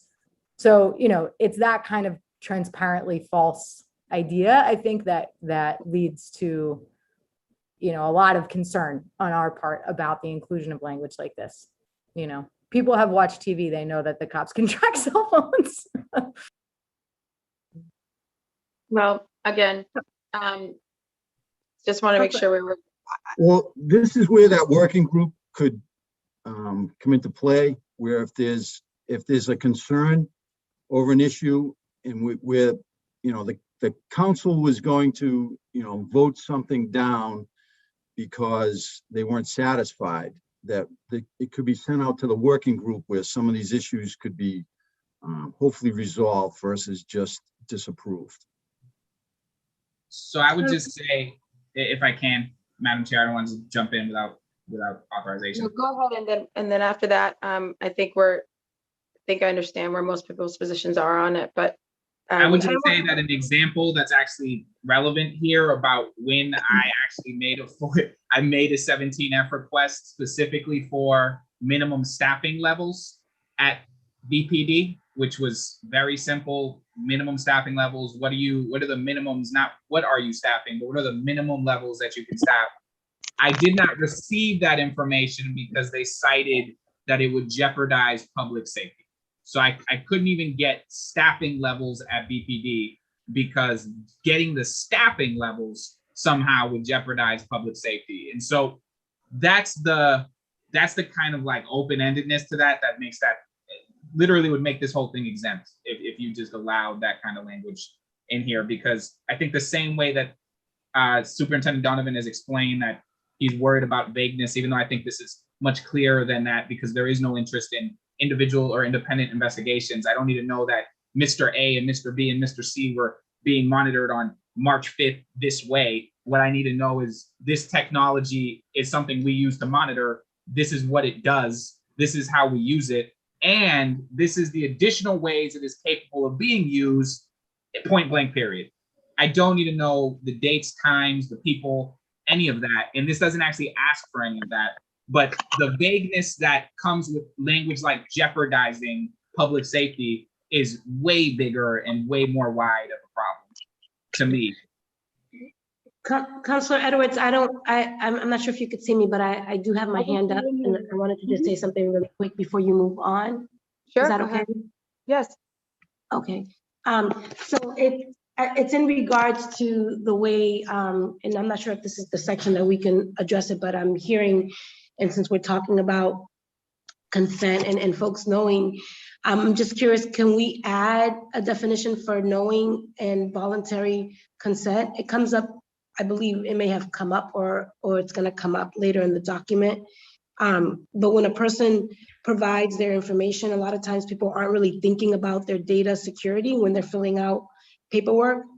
So I'm just curious if we can add language that either more accurately defines consent or creates ways for people to be more aware of their data security when they provide information to the city.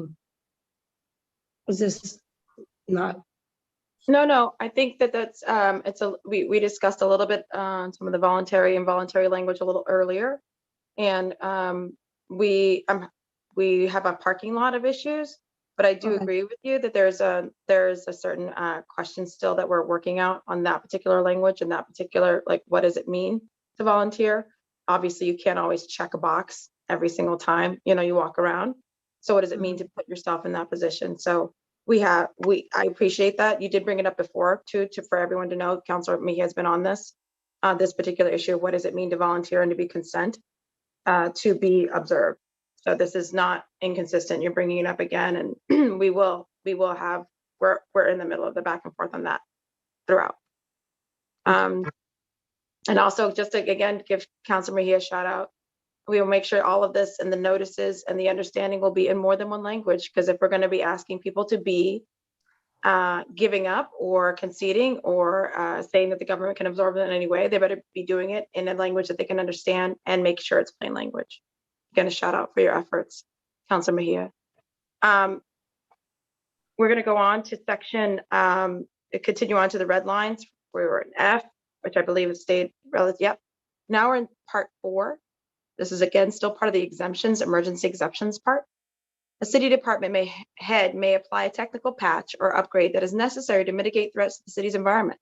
The department shall not use the new surveillance capabilities of the technology until the requirements of this ordinance are, until the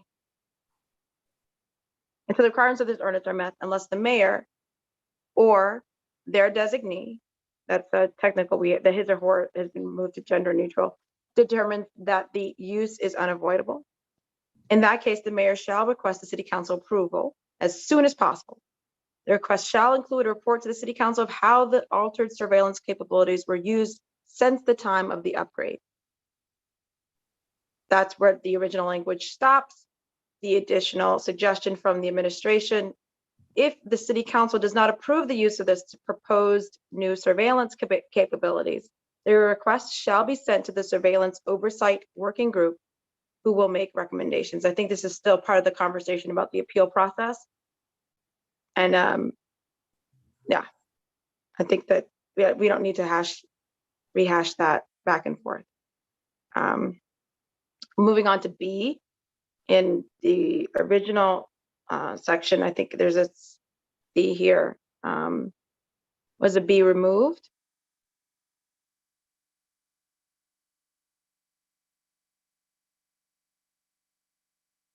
Anybody?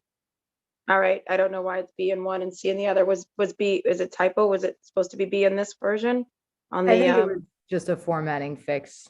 formatting fix? Okay, cool. Just making sure there's, we didn't skip a section. That's all. Yeah, I think we added applicability. That's why. That's right. That's right. Thank you very much. Applicability now, so everything should be one letter lower. Well, thank you very much, Councilor Arroyo.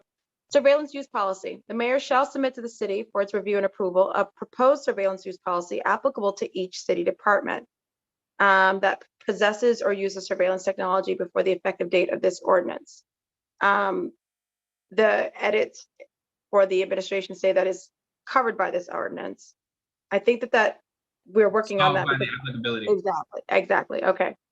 But again, there's the kind of appeal process. If the city council does not approve, the policy shall be sent to the surveillance oversight group. Again, I think that's the appeal process that we've gone back and forth on. So we can move on to the next set of red lines.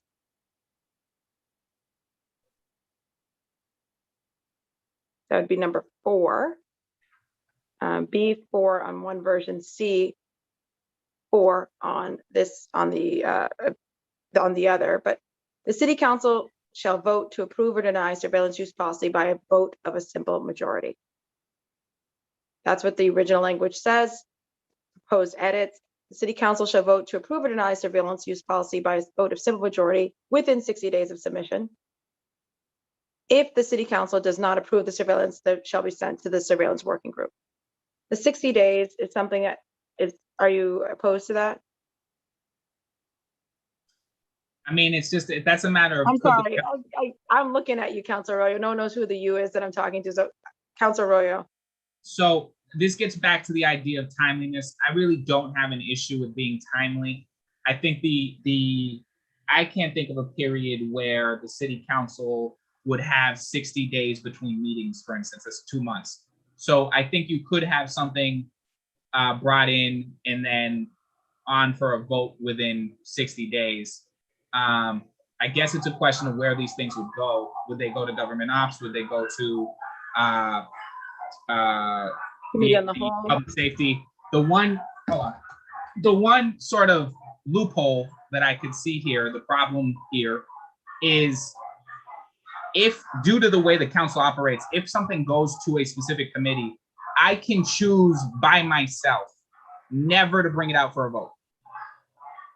If somebody gets something in their committee and we create a mechanism where when we don't vote on something, it gets immediately passed or it immediately goes to some appeal unit, we are giving somebody essentially the single-handed power to say, I know my council colleagues may not pass this, so I'm going to hold this past the deadline so that these other things get triggered.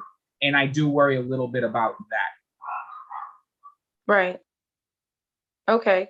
To the advocates, beyond to Kate or to anybody else, are you okay with the timeline that tells the city council must act within a certain amount of time? I guess I would ask about the concept, not the 60 days itself, but just that the city council has to act within a certain amount of time. Yeah, thanks, Chair. So we came up against this issue when we were discussing a similar ordinance with the mayor's office in Somerville. And we ultimately agreed that a timeline is appropriate. I think, what I'm not clear on is what happens if the council does not move within 60 days. I mean, I understand in the way that the administration has proposed we address that problem, the subject would be sent to this working group for discussion. I think it might make sense to, there are two separate issues here. One is that we have to figure out what we think about this working group and its authority. And then the other is whether any sort of automatic thing ought to be triggered. And I agree with Councilor Arroyo that, if there's someone in a position of power on a committee who supports the passage of a surveillance use policy, but thinks that maybe their colleagues will not support it, that they could just sit on it for a couple months and then, it would automatically be approved. So that's certainly a concern. I think, like with many pieces of this ordinance, there's a trust that the city council is going to behave responsibly here and, not use the powers granted to the council in this ordinance in ways that are inappropriate or that would put at risk vital city operations. That's, as elected officials, I think it's sensible that we adopt that kind of like trusting approach, because the people of Boston would have the power to throw you out of office if they think you're using your authority. So yeah, I think I'm fine with the timeline. I'm not really clear on what exactly happens if the timeline is surpassed.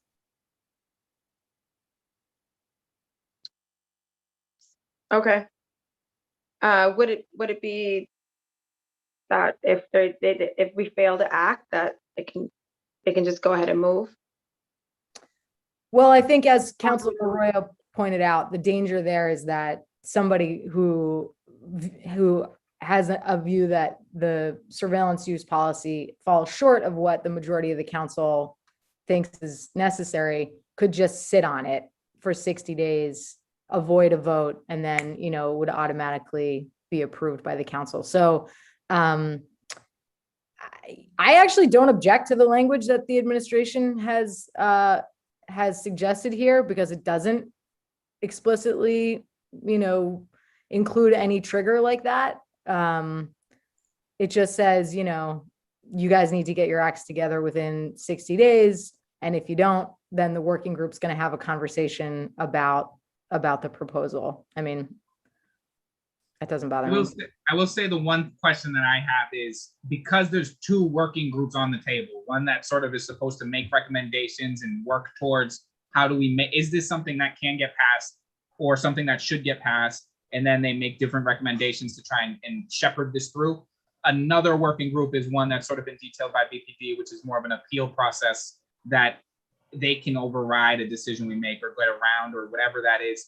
If this is simply sending it to a working group that is going to try and look at this and try to figure out, how do we shepherd this through, or how do we get this done, or what is this thing? That's a totally different deal than if we don't vote it and it just gets authorized, right? So I think part of it is just understanding these working groups as they're seen by Chris and Paul, because they're two different visions for what these working groups do and how they're even formed. Superintendent? Yes, thank you. So, the BPD would not be overriding anything.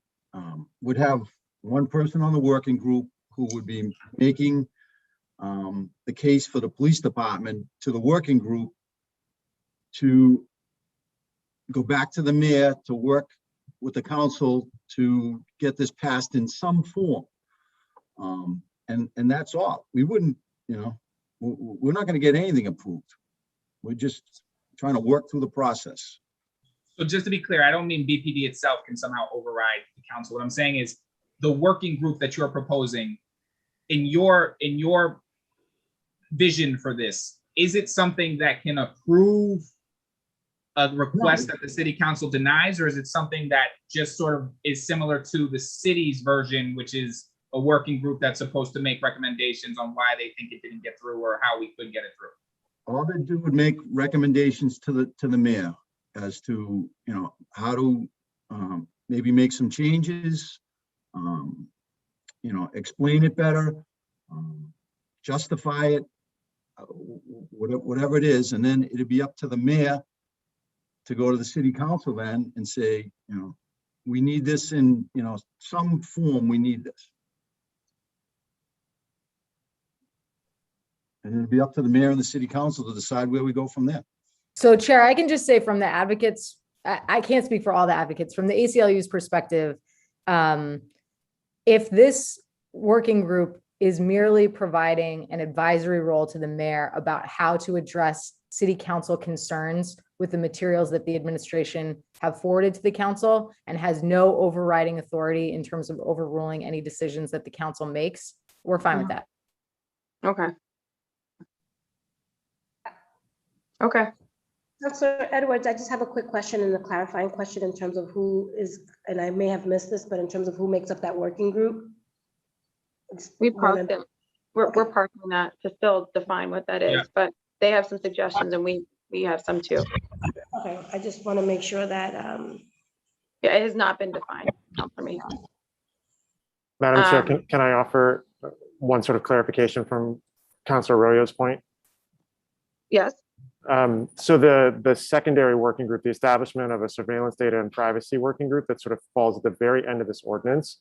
The intent of that is to think about the implication of those things, surveillance data and privacy, for all the other departments that are not considered in the ordinance at hand, and to make recommendations to the mayor and council on processes that we put in place. We have lots of thoughts on what that would be, but want to do that collaboratively with community partners, with the council, with departments inside City Hall. So that's the intent of that working group, is to chart a course on, maybe the year ahead of all that work that needs to be done with those other departments. And I'm assuming that's why in the language that particular one disbands as opposed to Correct. Because the goal is to sort of create policies that are then sort of embedded inside the operations of departments and the city at large. Correct. Okay. All right. Thank you. We're going to go on to the next set of red lines. This is in surveillance technology impact report use policy. Mayor's office must seek and obtain approval from the city council as set forth in this section prior to the city acquiring, using, or entering into an agreement to acquire, share, or otherwise use unapproved surveillance technology or surveillance data as defined in this ordinance. Section A then goes on to say, the city may seek but not accept funds for surveillance technology without approval from the city council. Again, may seek but not accept, provided that the city shall notify the city council of the funding application at the time it is submitted and include in its notification the deadline for the funding opportunity and details, if specified. Is a suggested edit regarding the nature of the surveillance technology for which funding is sought. The next suggested edit, if the city council declines to accept funds, it would go to the working group to make recommendations. Again, I think we just had a good conversation about what is working group advisory versus appeal process. I think advisory is, I don't think anyone disagrees with people being able to get together in a room and think about it. I see Councilor Arroyo is shaking his head. No, I don't have any disagreement with that. I think that's fine. If it's an advisory capacity, absolutely. I think the override capacity, so this loophole or this appeal process is a totally different conversation, but just having a bunch of heads in a room trying to figure out how to get something done, I mean, that's what we're doing right now. So I don't have any problem with that.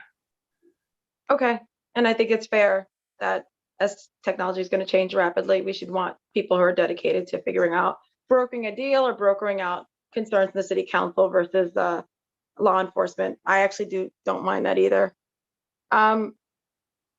Okay, if specified, I don't know, is that because you think to the administration, you think some applications don't have all of those details?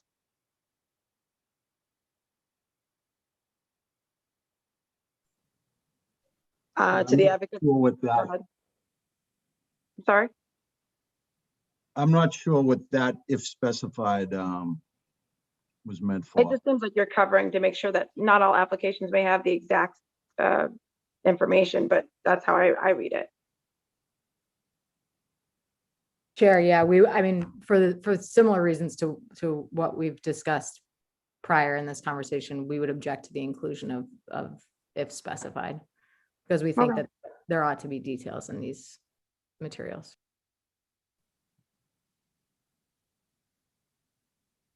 All Can I right. just ask a question on this, a clarifying question? When it says the city may seek but not accept funds for the surveillance technology without approval from the city council, what does that even, like, what's that mean? Does that mean you can, Put in like, an I'm just trying to figure out- application. yeah, when you say you can seek it but not accept it without the council, I mean, we are the purse strings on whether or not you can accept or change money, right? Like, as far as I understand it, in terms of the council, we have oversight over every dollar released to the city. So is this one of those situations, like, for instance, when we have grants where we pay for that and then we reimburse it on the back end? Is this a workaround on that? Or what are we talking about specifically when we say the city may seek but not accept funds? So Counselor, I can address that. This came up in work we've done in other cities on this matter. You know, we wanted to make sure two things. One, that the police, for example, can't kind of work around the requirements of the ordinance by using federal money or private money, even from like a private foundation or something, or a donation to the Boston Police Department to get around the requirements of the ordinance, right? So this is for grants, basically. Yeah, When you say exactly. got it. Exactly. All right. Clear. Yeah. Done. Okay, Got it. cool. Okay. Moving on to 2. It looks like if you could, thank you so much. The language edits seem to be simply clarifying, just putting in where the administration puts in section 1663.1, which is the applicability or the definition of what it applies to. The advocates put in the word applicable. So this is just a writing style difference. So we'll figure out what makes more sense, whether we're going to do section referrals or just applicable. But So we can move on. the section referral here was because they didn't have, to their credit, the departments didn't have the applicability section that was added in this Okay. one. So they had to do that, but now I think applicable makes sense because there's an applicability at the top. Agreed. Okay. Agreed. Okay. All right. Next, for the next set of edits. Great. So we're now in, thank you. A little bit, let's see, we're at 2. So that's 3 on the, no, wait, that's still 2. 2. Acquisition of surveillance technology by city department, exempted, or could you scroll back up again, Michelle? Sorry, thank you. Acquisition of surveillance technology by city departments listed in section 16.3 are applicable unless exempted or accepted from the requirements of this ordinance. Any city department, the applicable city department, intending to acquire new surveillance technology or surveillance data, including but not limited to procuring the surveillance technology without the exchange of monies or other consideration, or use surveillance technology or surveillance data for a purpose or in a manner not previously approved, shall, prior to acquisition or use, obtain city or council approval for this acquisition use. The process for obtaining approval shall be as follows. And then they go through three steps. Well, actually, there's many steps, but the first A is the department shall submit a surveillance technology impact report. B is if the request is approved by the mayor's office, the mayors shall submit the request. C is where we see some edits. The city council, and in the original version, it says the city council shall have 90 days from the date of submission to approve or deny a request by majority vote for the acquisition or use of surveillance technology. Suggested edit from the administration is that they should have 60 days from the date of submission. And then, of course, if the city council does not approve acquisition, to the working group. So it's really the question of 60 versus 90, and that the working group is more advisory. We'll go to the advocates. Is there 60 versus 90? What is So thanks, Chair. I would defer to the sponsors on this one. I mean, you all on the council have a better sense of your workflow. And if you think 60 days is sufficient, you know, it's sort of a similar comment to the one I made earlier. There doesn't appear to be any automatic trigger that says that after 60 days, you know, it's automatically approved. So it just seems to be like a recommendation to the council to do this within 2 months. And so I wouldn't personally object to that. Councilor Arroyo? Yeah, again, I don't, as long as there's no automatic trigger, I don't have any problem with saying, please get this done in 60 days. And I think, frankly, if there's no automatic trigger, there's no incentive for somebody to sort of play politic with it and hide it or do anything with that because it doesn't gain them anything. So I think that's fine. What are the implications if we don't act in 60 days? It looks like the implication here is that they want it sent to an oversight group that will have an ability to make recommendations to the mayor as to how to maybe get it passed or done. I'm assuming if we don't get it done in 60 days, there will be a solid reason, right? So for instance, most recently with BRIC, we had questions they would not answer. We had things they would not do with that grant.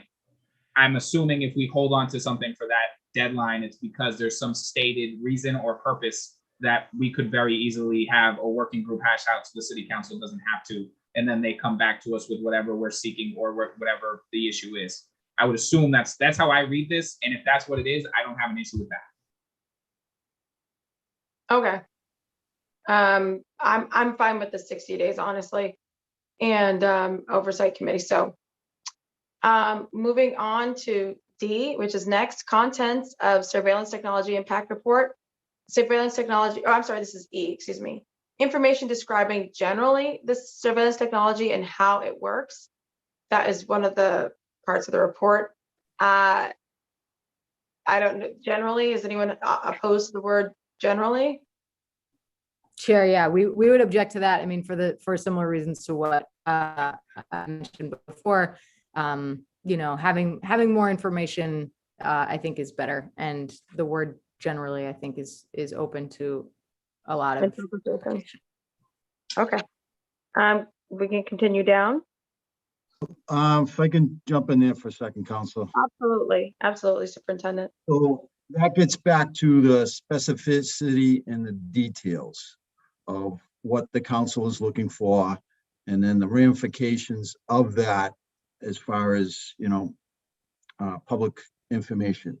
And that's what we're concerned about. So I heard in, you know, earlier, we weren't looking, it was described as kind of, we're just looking for the general of how this stuff works. But now when we insert the word generally, it's not acceptable. So again, how do we kind of define what this ordinance is going to require us to submit to the council, and what level of detail?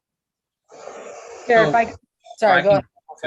I just want specifically what the product does. I don't want to know generally what it does. I want to know specifically what the surveillance technology does, not a general understanding of what the technology does.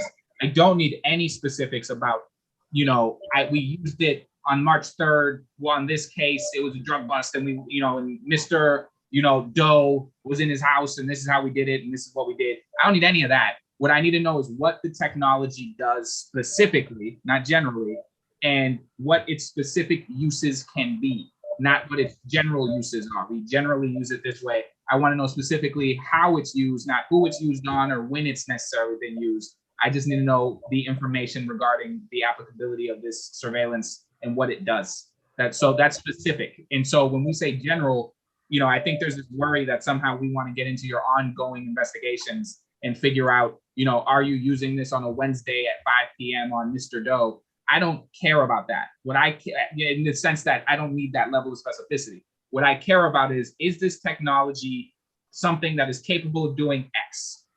Does the city use it to do X? That's what I'm trying to figure out very specifically. Does that make sense, Mr. Donovan? All right, well, Superintendent Donovan. It does to some degree. It doesn't, you know, alleviate all of our concerns. But if we're going to, you know, if we're going to move towards this working group, I think when an issue arises about the, you know, the details that are required to satisfy the council, and the police department is hesitant to provide those details, maybe that's something where we can, you know, send this out to this working group, and they can hopefully, you know, hash things out and then come back with the information that's gonna make everybody happy without just, you know, getting it approved or disapproved and, you know, people aren't happy. So I think the working group is going to be a key component of this thing, and because we're not going to be able to cover every single scenario in this ordinance. There's some things are going to have to be very, you know, the group's going to have to work it out and then come back with a recommendation. that then hopefully satisfies everybody. Thank So, you. Chair, yeah, we wouldn't object to that, but I don't understand why that means the word generally needs to be in here. Well, if it sounds to me like it's not going to be in there, but again, as long as we have the working group to kind of fall back on, I think we'll be satisfied with that. Yeah, I think that's, for me, where I'm at in terms of, because I think we've established now that this working group is not an appeal process or some kind of overriding loophole, but rather an advisory thing to make something meet our standard of what we're looking for, or at least to answer the questions that we may have on it with a group of folks in a room. I see no issue. I see an issue with the word generally, but I see no issue with the idea that if we reject something because we do not believe it's specific enough, that working group can have a whole conversation about that. I don't see any issue with that I can foresee with that. I don't either, and I think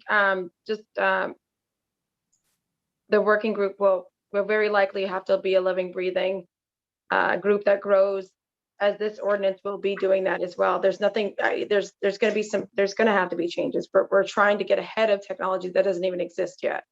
So I think that the working group as an advisory makes sense. We're going to work with the 60 days is what I've heard is fine, Councilor Arroyo. Yeah, that's fine with me. The 60 days, especially if it's going to be a working group, because I just assume if we don't get something done in 60 days, there's a reason that we can give that working group. It won't just be, we were so swamped, we couldn't do this. The only time I can see that, being honest, is we have a budget season, and we have that sort of booking something during that budget season can be a little bit difficult. And that budget season is longer than 60 days. But even then, we get things in when we have to. Thank you. Okay, so we're going to keep going down.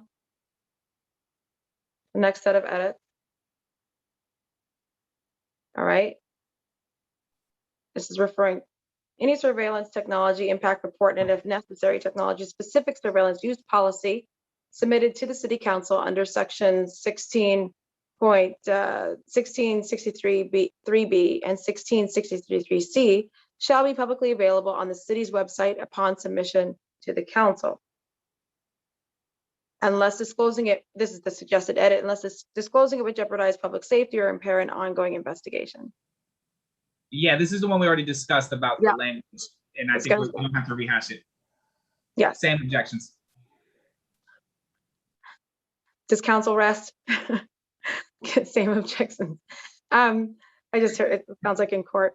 So next to 1663.4 Boston Public. So now we're in the Boston Public Schools policies, and I know that there's some advocates specifically on school policy. We didn't get deep into this the last time, so I'm really excited to get into some of these suggested edits. Is anyone from BPS here? I didn't check. Yes, Sandra Pina's here, Chief Coakley Grice, and Mark Racine. Thank you. Are these red lines from you? No, these are also from Boston Police, but in consultation with us, so we jointly collaborated on them. So okay, just want to make sure who I turn to for the explanation of the red lines. That's all. okay. All right. So school police officers shall not collect, store, or share information pertaining to students except by creating and sharing student reports in accordance with this chapter. Student reports shall only be created when serious bodily harm to an individual has occurred as a result of willful conduct. That stays the same. The next section, a true and credible threat to the safety of the school arises. That language was stricken. Instead, it says a threat to the safety of the school arises. That's one we're going to discuss, true and credible being excluded. And then C, it says a student is in possession of firearms. The suggested edit is firearms, ammunition, or other dangerous weapon being added. And then D, a student lawfully possesses or uses controlled substances provided those substances are not marijuana, nicotine, or alcohol. The suggested edit being provided, however, that a school police officer may collect, store, and share information on students suspected of unlawfully distributing marijuana or alcohol on school grounds.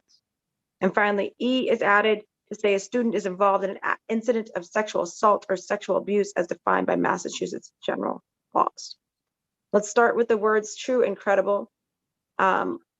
Why why would the administration want to strike that language? Counselor, just, so we have to determine, I mean, many threats are determined not to be true, and in some cases, they're not credible. So the only way to determine that is through an investigation. And if, you know, a report's not being generated about that threat, then how do we investigate it to determine if it is true and credible, and then take the appropriate action? So you think you're putting the cart before the horse? You're basically saying you're saying you don't know if it's true and credible at the time of collecting the report. Yes. Okay. Yes, we need to know about it. We need to be notified of it. And I would just add that we need to treat all of them as a real threat until proven otherwise. So it's important for us to investigate all threats. Mm-hmm. To the advocate or and lead sponsor? I think that we've heard stories from people, including Liz McIntyre, who couldn't be here today, from GBLS, about how threats can be such a broad word and how it can be used as students say things that maybe they shouldn't say that can be treated like a threat. And she has a story about a student who was agitated and said, "I'm going to bring the ocean to flood the school." And a court order was given for that. And like, the student is not going to bring the ocean to flood the school. And so that would still follow under a threat. Another example she had, and this is actually something that has happened to me, is saying, you know, this class is boring, but it would be more interesting if I shot someone, which is clearly concerning, but also situational, that no one thought that they were actually going to shoot someone, but someone overhearing it could and say that's a threat and needs, you know, and criminalizes someone for trying to get a laugh. And so just saying a threat, we think, is too broad and allows a lot of teenage behavior that we wish maybe students would not say things like that, but that could potentially criminalize them. There must be a way in which we can get between the two, I feel. Because I just, from my thoughts, the shooting incident that you brought up, actually, I think doesn't help the argument about the threat language. True seems to be too high of a standard. So that's where I was at. Credible would be, okay, go ahead. I think a credible threat to the safety of school is fine. I think we don't have to have true and credible, because like that ocean thing would not be something I would consider a credible threat, right? And so that would sort of be dealt with appropriately. The true might be too high a standard. But I think credible has to remain, right? It has to be a credible threat. It can't just be a threat. It can't be, I'm going to hit the school with a meteor tomorrow. Like, it has to be a credible threat. And I think that's fine for me. True might be too high a standard, but credible, I think, is where we need to be. It can't be a non-credible threat. And it can't be something where we look at it and we say, really, somebody said they're going to flood the school with the ocean and you sent that over to, you know, ICE or whatever. Like that can't be a thing. So I think credible's fine. I think true and credible might be way above. And so I think it's fine to take out the true, but credible has for me. I would be okay with that. If I can just add, Madam Chair, on our end, as we investigate all threats, depending on the outcome of that investigation, it would move forward in any proceedings or not, right? So as we investigate threats, for example, in the case of the ocean, it would be deemed a code of conduct issue and refer to the code of conduct and move forward. If and only if the threat investigation yields that there was a crime involved, then in that situation, it would tend to move forward. So that's how we looked at it. So I just wanted to add that piece. Thank you. Thank you. So I have from advocates, they're willing to kind of compromise on the word credible, but taking out true. And I understand from the administration that they just want to be able to take everything as a collective, investigate, and then get to that, whether it's credible or true after the fact. Thank you. We're gonna go on to C. It stops now if a student is in possession of firearms, the administration is asking for ammunition or dangerous weapons. What are the concerns with adding that? Ammunition, I don't know that that's a big deal. The dangerous weapons being not defined is a little harder for me, but I understand the reason why it's there. So thoughts? Counselor, the lead sponsor. We're on C where they define possession. Possession, yes, ammunition or other dangerous weapons, that language. I'll let the advocates discuss the ammunition part, but for me, just bringing like practical experience into this, I have had some ridiculous dangerous weapon. I had 2-wit dangerous weapon plate of Chinese food. That is a real case I had. 2-wit dangerous weapon, Q-tip swab.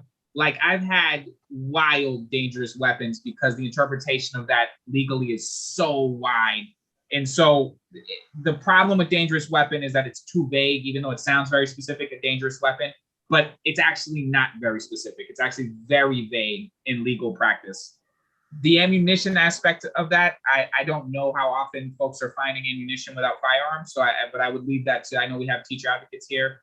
And so I would let them sort of discuss their stance on that. Thoughts on dangerous weapons and ammunition to the advocates? Thank you, Madam Chair. We would agree with Councilor Arroyo.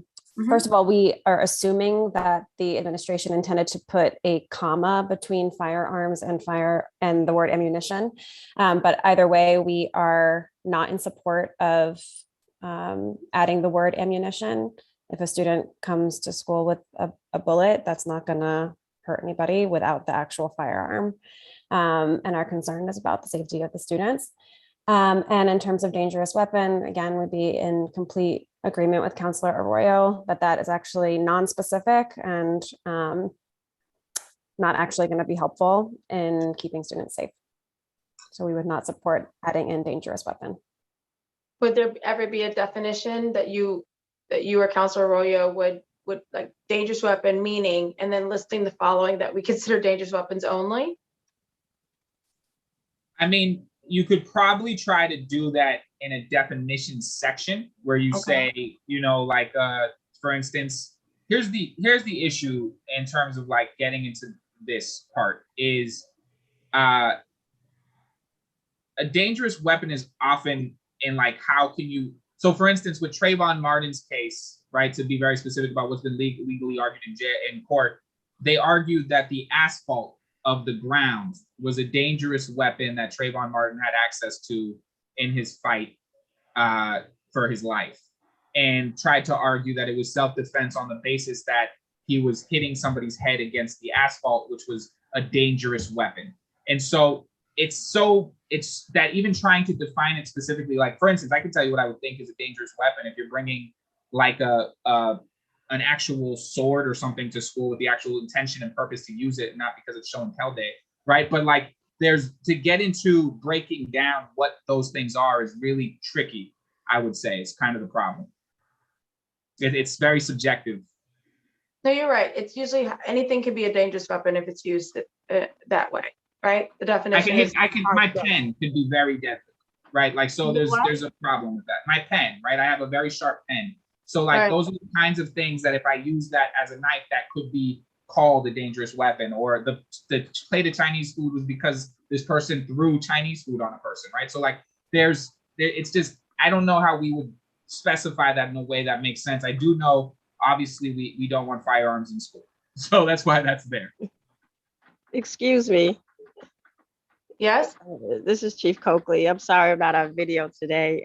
Not feeling too well today, but I thought this was very, very important. So I just wanted to really be a part of the discussion. For our lawyers in the room, we know that dangerous weapon is very specific in mass general law. I have not been in a circumstance in which a Q-tip was denoted as a dangerous weapon, or even a plate of Chinese food. They can be used dangerously in that description. Any case in which we've had for students that were in possession of ammunition, just to counteract the notion that if an ammunition is present on a student, there's automatic assumption that there's not a weapon. I don't think that we could legally think that and safely think that if a student's in possession of ammunition, in which we know, what would you have an ammunition for? Probably possession of some type of firearm. So we'd have to conduct an investigation. Where that investigation goes, I don't think that's conclusive, but I think that still denotes an investigation. For dangerous weapon, there's a very distinct list in Mass General Law of dangerous weapons. I think we go through that category. And if the weapon is not listed on that, and if it's used dangerously, we can categorize it as that. So I just want to be clear with that. I don't want it to be this general conversation. I appreciate and that. I just want to be clear too, because maybe this part wasn't heard. Those were two cases I actually had to defend in court. Those were real cases. I didn't just pick those out of thin air. Yes. Those were two charged cases in the state of Massachusetts. Yes.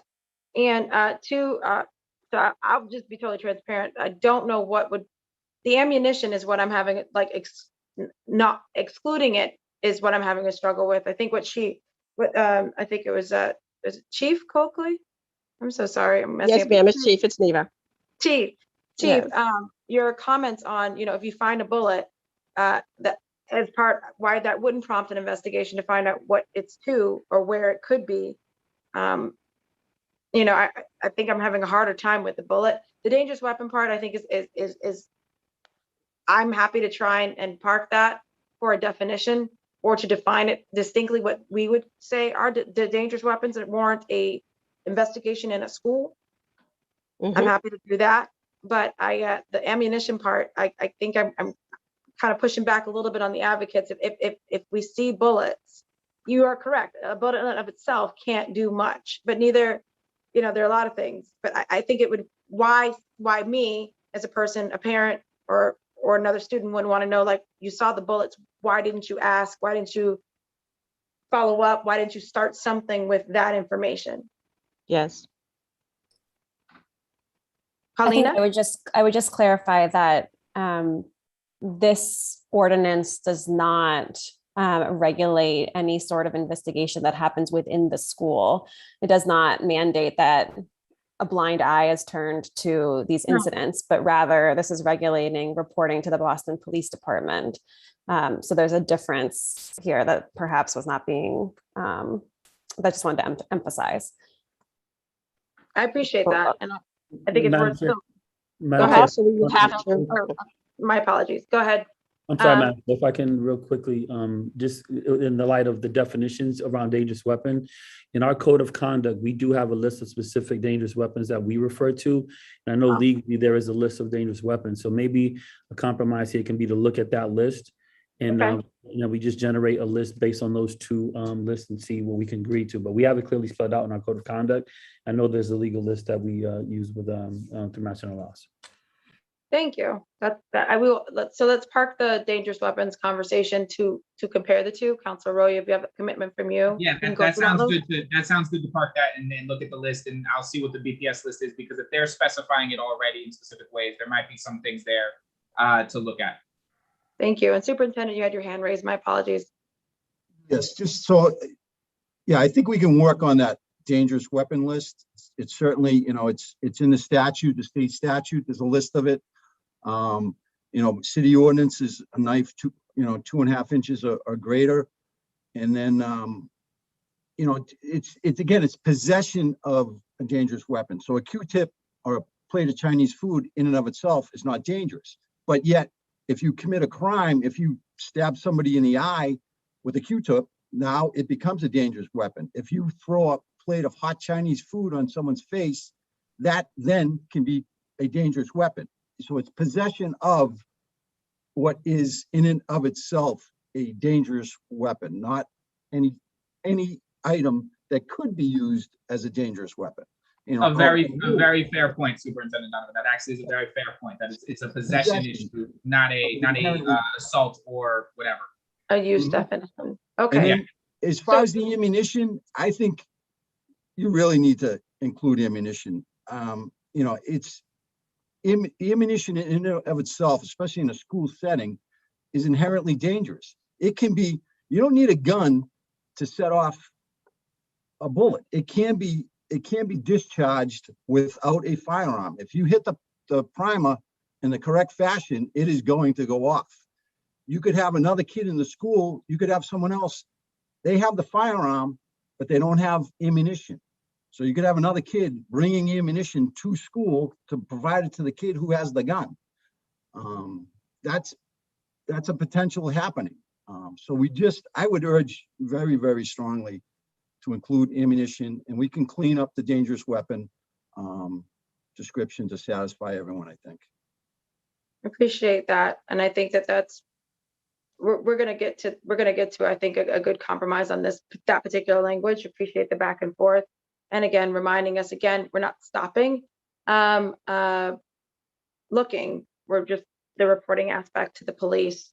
Though I do think some people would still want to know that was reported to the police, the bullets were found or something like that. So, well, I think at this And also, point, Madam Chair, hopefully- just for the collection of that item, we would not want ammunition to be collected and then just arbitrarily stored. Anyway, we'd have to turn that ammunition over to law enforcement. anyway, is that the law? Anyway? Yes, ma'am. Okay. So D, there is that a student unlawfully possesses or uses controlled substances, provided those substances are not marijuana, nicotine, or alcohol. So you're not going to collect information unless the student unlawfully possesses certain controlled substances. Those substances are not marijuana, nicotine, or alcohol.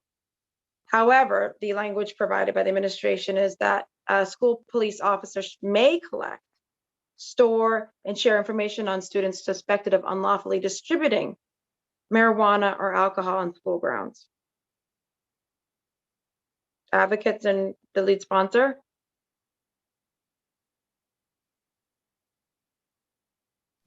I think that there needs to be some sort of minimum amount in this, because while I don't want kids dealing, and I think there might be law about school zones that could help inform that. What I worry about is, someone buys a small amount of pot and someone chips in for it and they divide it up in class. And then while there's lots of counseling that BPS has around that, I don't think that warrants a police report. So I wonder if there are minimums around school zones that we could look to around this. But we're not talking, so the possession of it, right? If I purchase it, the possession of the pot is not going to be. Right, but if I give half to a friend, is that distributing? I see. Like in this, yeah. Technically it is. So if you, technically, yes, it is. Now, I would think that, some discretion and common sense in the school on how to handle that would be, so this is about the ability to, it's not saying that it shall be reported to the police. It says it may be reported, I believe, right? So again, I think the police, certainly in that scenario, we would hope that I think the school would handle that situation and not really even involve the police in that. It would have to be, maybe it was an ongoing thing where it kept happening, maybe we'd be involved, or if it was, a much larger amount, then you involve the police.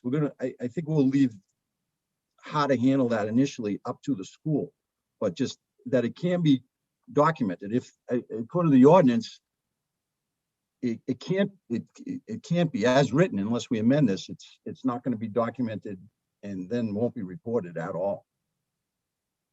Right. Okay.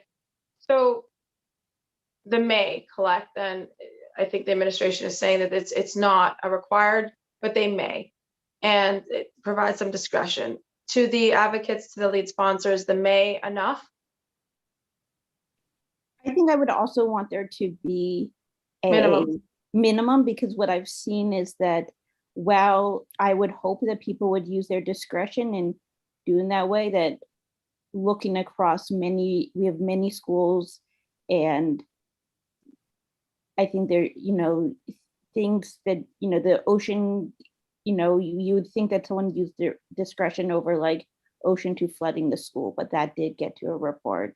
And so I do think that there needs to be some minimum so that there's some guardrails there. I would also just say one of the things here is students suspected. So this is how we got into this problem sort of in the first place, is that we had students suspected of being gang members, right? And then they ended up being deported. There was no proof of that. I think part of the issue here is not that it's stopping them from investigating anything. So just to be clear, this doesn't stop them as school police from investigating a single thing. But if you're just suspecting somebody of distributing marijuana or alcohol, I'm assuming that means that you don't believe that you have what you need to go beyond quote unquote suspecting. And I don't think we should be sending suspecting reports to BPD on unless we put a number on this marijuana that makes sense. But for alcohol, for instance, I mean, what is that? Is that like as far as a charge? I don't even know if that's a fine. Like, I don't know what that is. So like in terms of suspecting these things, I don't think that should be going over into a police file, because we've seen how that can get used in an immigration proceeding against somebody, even though it's not verified. Something that's verified at a certain amount, I don't think we would have an issue with in terms of having discretion, because it's a may, not shall. But I do think that one of the things that stands out to me is that it says suspected rather than verified or any other sort of official language on that. Okay. All right, then. So, go ahead. I mean, there's I look at, so there's the creation of the report and then the sharing of the report. So one, I would like to see that the report is first created, and then it's up to, I guess, the school department whether or not they then share that report with us, depending upon the, you know, the level of severity of the incident. I don't think it's mandating that they share it. It's gonna, I guess it's gonna be up to their discretion whether or not. With ammunition, I think they do have to. I mean, it's possession of ammunition is, if you're not licensed, it's a crime. So if it's, yeah, I don't think I spoke on this, but I think we're going to be fine in terms of including. Yeah, the same thing. I mean, the drugs, again, possession of marijuana, but if you get up to a level, if then you can't possess. No one can possess it legally. In distribution is against the law. So just to be clear, Superintendent Darwin, I don't think we're disagreeing. What I'm saying is, by that standard, you wouldn't suspect them anymore because they have a certain amount that after that amount, which by the law, this is how it works. After that amount, it's presumed that it's for distribution, or the way that it's packaged.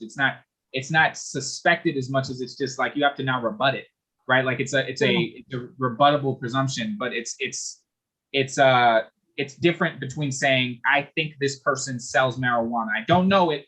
I don't have any sort of information. I think they are distributing marijuana is different to me. And that's what suspected means to me. Then I have documentation and proof and sort of a case here that a witness or somebody has told me, and I verified this in some way, shape, or form. That's different to me than saying it gets right back to, I think this person might be a gang member. Nobody's verified it. I haven't verified it, but I think it's the case. And then it's just, instead of gang member, just say distributor of marijuana, right? So like, I do think there's a way we can get here where there's a guardrail on amount or whatever, and then it's still up to discretion. But I don't think as written it's there right now. If I can add this context to just help the conversation and help get us to a place where we can kind of compromise.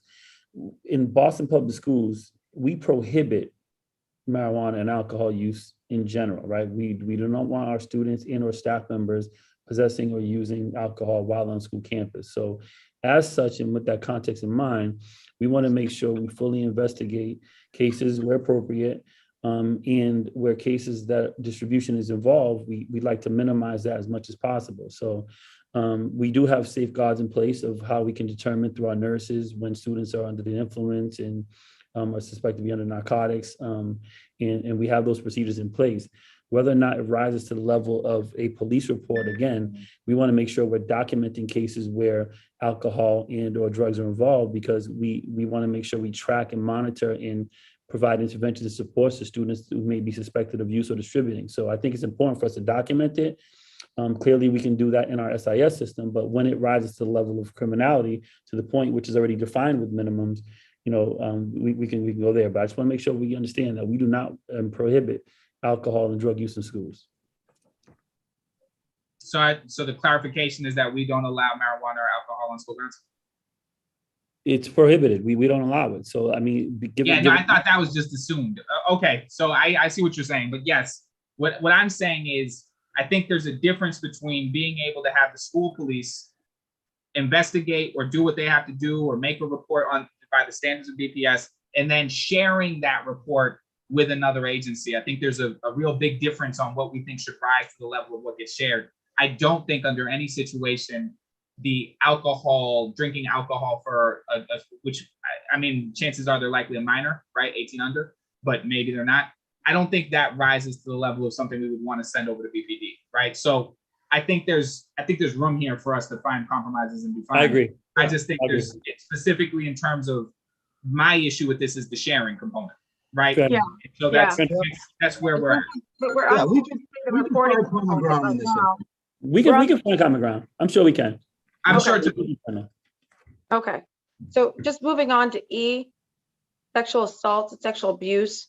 Again, this is because we're in the reporting requirements, right? Yep. Creating and sharing student reports, but this student report shall only be created when, and then we're in the following thing. So sexual assault, sexual abuse. I had one question about this, which is my understanding is BPS is a mandated reporter. Right. On this, right? Like they already got to do this, is my understanding. That's correct, Councilor Roy. Yeah, so you already got to do it by law, right? So we're not trying to remove that. At least I'm not trying to remove what you already So have.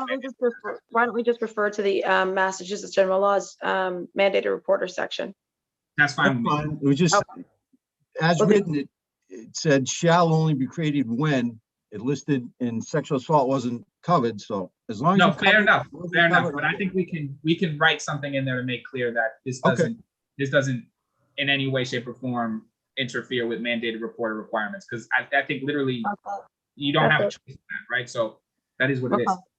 And if I could add, I'm sorry, Madam Chair, and as we're talking about the as mandated reporters, there's also a level of neglect and categories that are in that mandated reporting that we may also want to consider here as we look at that. That's the parental neglect stuff, right? Yeah. All that stuff.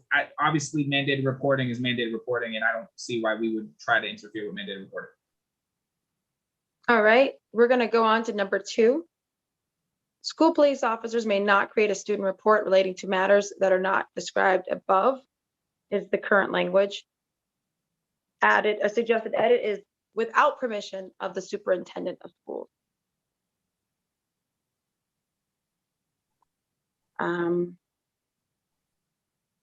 I mean, for us, we go back to, the policy and the bill reform, of the police reform bill, right? So our school police officer staff or Office of State Service staff, we're referring to them now, they're unable to write police reports any further, right? So any documents that we create relating to these are just conduct issues and matters. So if it rises to the level of needing to be transferred to BPD, we put the safeguards in place with our data sharing policy that will follow.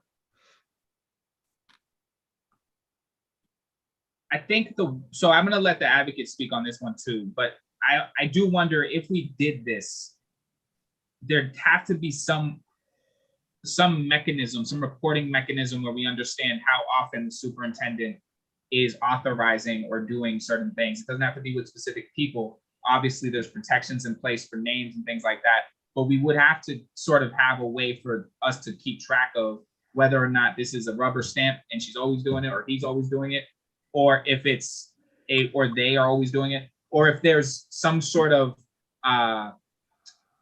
pattern in terms of what is being overridden, right? Because this is literally a loophole that says anything can be written as long as the superintendent says sure, right? And so I think there does have to be some safeguard on that, absolutely.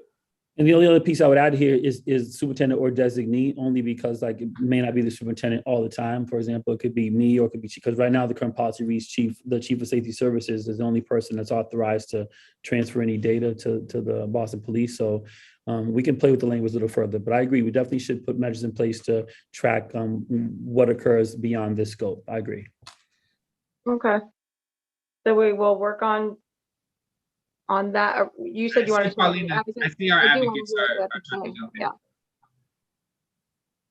I don't, oh, I'm sorry. Mhm. I don't understand why this loophole is necessary. And we disagree with the addition of this loophole, especially if it includes the superintendent or her designee. We would really be in staunch opposition to that, because that allows for the further rubber stamping and diffusing of responsibility. For the precise reason that Mr. DePina mentioned before, there seems to be no reason why the school police officers, the school safety services employees would have to create a student report. That just doesn't seem to me like it would fall under any of these categories that we have already listed. So if the administration has an example, I'm just unclear as to why this would be required. And we're happy to strike it. We're just trying to reach a compromise and put it on the table. I mean, there really doesn't need, our safety service officers no longer required or able to write police reports in general. So like we can't do it anymore based on the change in law. So the only incidents that will be reported through school administration on code of conduct matters. So happy to strike this sentence. That'd be great. Thank you. Thank you. Okay, moving on to the next set of edits or red lines. Okay, all right. So this is student reports shall not contain information pertaining to, it lists several things, including immigration status, citizenship. It goes on to suspected, alleged, or confirmed gang involvement, affiliation, association, or membership. That was in G. That's where it stopped in the original version. In addition, includes unless gang membership is related to a specific criminal act or is related to a threat to school safety. I can guess where the advocate and Councilor Arroyo will be with that that clause. So why don't we just go ahead and go to why don't we go ahead and have the administration explain why that clause is necessary. Thank you. So there could be an incident where the gang membership is an integral, component of the incident. If it's, say the kids getting recruited into a gang, whatever gang, X gang is trying to recruit this kid in, or there's two warring gangs, and it's A gang versus B gang. Having that information in the report and then conveyed to the police is critical to responding to that in a timely fashion. If it's just, Johnny and Jimmy, Johnny's threatening Jimmy, and there's no mention to the gang involvement of it, we're not getting the whole picture, and it won't be handled appropriately in a timely fashion, potentially. So I just would ask that for a specific criminal act or threat to the school environment, that be included. If it's just in general terms, that the kid gets into some incident in school and he's a known gang member. Okay, it doesn't have anything to do really with gang activity, then leave it out. If it's not pertinent to that incident, just leave it out. Don't include it because it's not really relevant to the investigation. And if I can add, we have had many instances over the years where we do have rival gangs come up to school grounds after school, before school, and sometimes it's named that this gang is coming up to the school or this crew is coming up to the school. So for some level of prevention support, it's necessary to be identifying some of those gang affiliations to help mitigate the threat to the school and the rest of the school community. So that's why I agree with this language. To add additionally, some victims have disclosed that they were victims based on the fact that they were not a part of a certain gang or were a part of a certain gang in some respect. Okay. So advocates and Councilor Arroyo. Well, I can take a stab here. This is Elizabeth. I mean, just to go back to superintendent's examples, I mean, unfortunately, the many examples that we've seen of police report of any kind of reports coming out of schools, when you're in your example, Jimmy and Johnny are just like having an argument and it has nothing to do with gangs. Particularly with Black and brown students, it is often labeled as a gang issue when it wasn't. Similarly, when, well, I think that is the biggest issue, and it gets distributed to other organizations, other agencies, can be pulled by other agencies, including ICE, and it does significant damage. And there is no way to defend against it once it's been rubber stamped, if you will, by law enforcement before an immigration court or before other agencies where the burden of proof is much lower and the assumption of criminalization is already there. And so I appreciate concerns about safety. I guess I don't see why, when you have a report in front of you that's coming out of a school, someone can't call a school official and get more information to flag any, certain risks that may exist with a particular incident. It's just that by and large, gang membership has been over included in reports, and that has done like vast amounts of damages to communities of color. Okay, I understand that. And I guess what the police department is asking for is the school, the school officers, the school staff to assess that incident and best they can. If they determine, this is just a fight between two students, and one may belong to one gang and one may belong to the other gang, but they just got into a fight and it doesn't have really any gang involvement, then they can leave that out, and they should leave it out. It's only when someone at the school determines that this act, a criminal act or a threat, is related to gang activity, the police department feels that should be documented.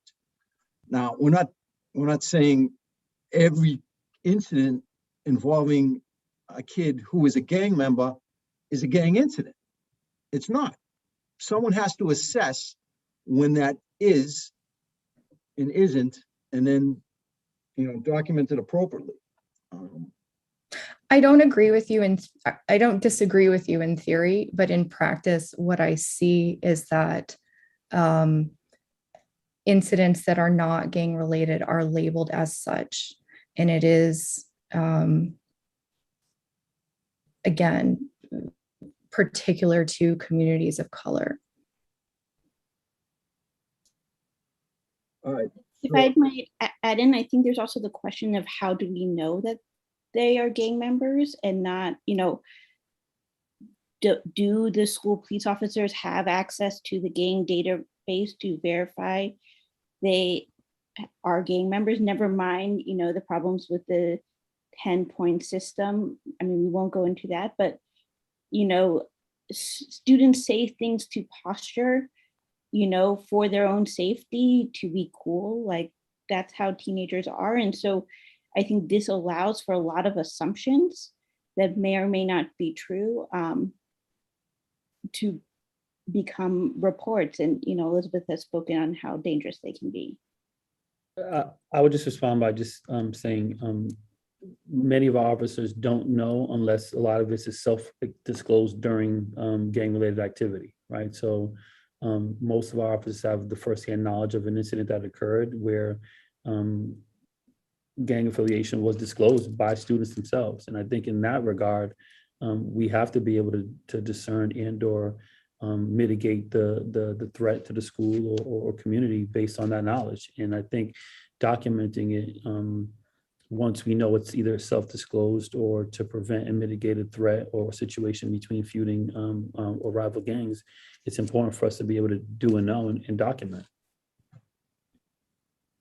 Okay, well, I think if there's the confirmed, I think we've had more incidents than not of how this definition and how this affiliation or suspicion or kind of being related to gang activity has resulted in more harm, honestly, than good in terms of students and how they're wrapped up into a system and defined for an undefined amount of time, not only at the student level, but at the school level, but when it's passed on to other agencies, which we still are waiting for that data, I believe, Councilor Arroyo, how that person is forever in that track of life. And that's what I think we're trying to prevent, because there's a certain stigma after that school report that was, being affiliated with, what if my brother's in it and I'm not? That there's so many different ways in which you could be affiliated around it, totally dependent on where you live and your communication and your family members that you have no control over. Your locker mate, your classmate, you're like who you choose to, sorry, Councilor Arroyo, who you choose to, I don't know, who you go to church with. There's so many different ways in which affiliation could be part of it. And to be a confirmed gang member, unless you're part of the membership committee of said gang, it's very hard to know who's truly confirmed. I know there's some people who are out with it, but let's be very clear. We're talking about this. We are very concerned because we've been on the other end of that slippery slope. Yeah, and I would just add everything you said, everything that was said by Ms. Badger, but also we know that self-identification on the gang database system, even as is, we have their checklist. It's one of the lowest points totals. Like saying I'm in a gang is actually one of the lowest amount of points you can get in their structure. Like you get points for being around people, wearing paraphernalia, but the saying you're in a gang is actually not the highest method for determination of being an actual gang member, which tells me that even BPD understands that people can claim or say they are part of a gang, and that in and of itself is not enough for them to dictate this person is a gang member, because they clearly have some criteria that they have looked at or they are using to say, we know that this isn't worth much to us as compared to these other things. And so I know that the gang database has a place where they give points for whether or not you're a self-proclaimed gang member, and it's not the highest one there. It's actually not, I don't even think it's in the middle pack. It's not that high. They don't give it full credence. And so even in this case, I fall on what Ms. Badger said and you yourself, Ms. Chair. Thank you. I'd urge you to come up with some kind of exception to that. I don't know what would satisfy you, but the shall means never, so never means no one knows about it. And I think it would be important to have some exception built in there where the gang membership in certain instances could be documented.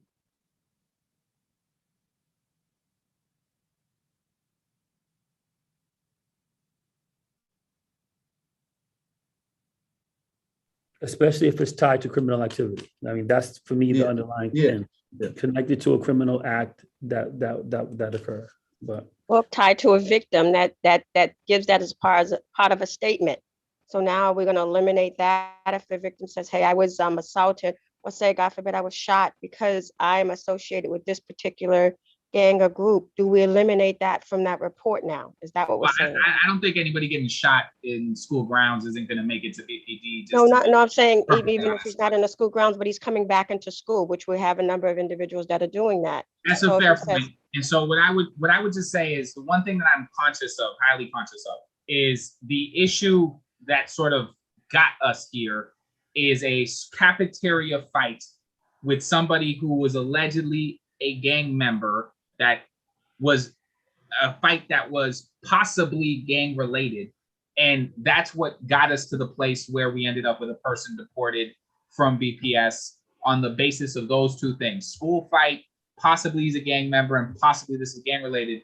That's the report that went over and got us here. That's also the report that we've seen go through the judicial system. The case name is I'm missing it, that led to issues with the gang database in general. And so this is one of those issues where I guess part of my problem with this, and I'm just going to be very blunt about this, is I think what the intention of, say, what the school police want when they want to document something, and what BPD wants when they document something or share something with each other is not necessarily the intent or the way that it is used by an organization like, say, ICE, when they have the same information. And you can't control how or what they do with it. You just know they're not using it the way you intend it to be used, or the way that the Boston School Police intended to be used. But because it exists, they're now able to use it in the way that they are seeking to use it. And what this is trying to do, at least as far as I'm concerned, is ensure that we don't have these issues or circumstances where you have a specific purpose that you believe is narrowly defined and very good,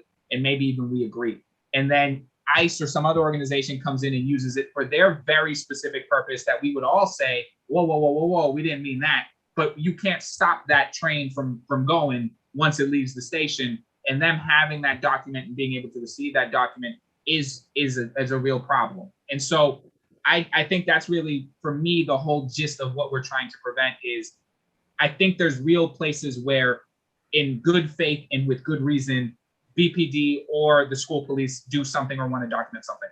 I also understand, as an attorney, as somebody who's seen how this works, that those documents can get places that we don't intend them to get, and they can get used in ways we don't intend them to get used. And it's very harmful when that occurs. And so we have to create some safe rail or guardrail to ensure that that doesn't happen from other places. It's not even necessarily how you use it or how BPS, the school police, is trying to use it, but that the fact that the existence of it can be used in a way that harms children. And so that's the real issue, that as I see it, and trying to figure out how we deal with that. I see your point, Counselor, and I'm just, the unintended consequence of, solving one problem, you fix this problem, but in doing so, you kind of create another one, not immediately, but by virtue of another incident, because we're restricting documentation now, it causes problems down the road in another incident. And I would just add, the data we don't collect is all the interventions and issues and threats and criminal activity that we curb or prevent based on known tornado warning. So unfortunately, we don't collect that data, so it's hard for us to say that it works. But that's our position. But thanks for the dialogue. Good dialogue. I don't know where you folks are, but I just got a tornado warning on my phone telling me to take shelter. I'm at headquarters.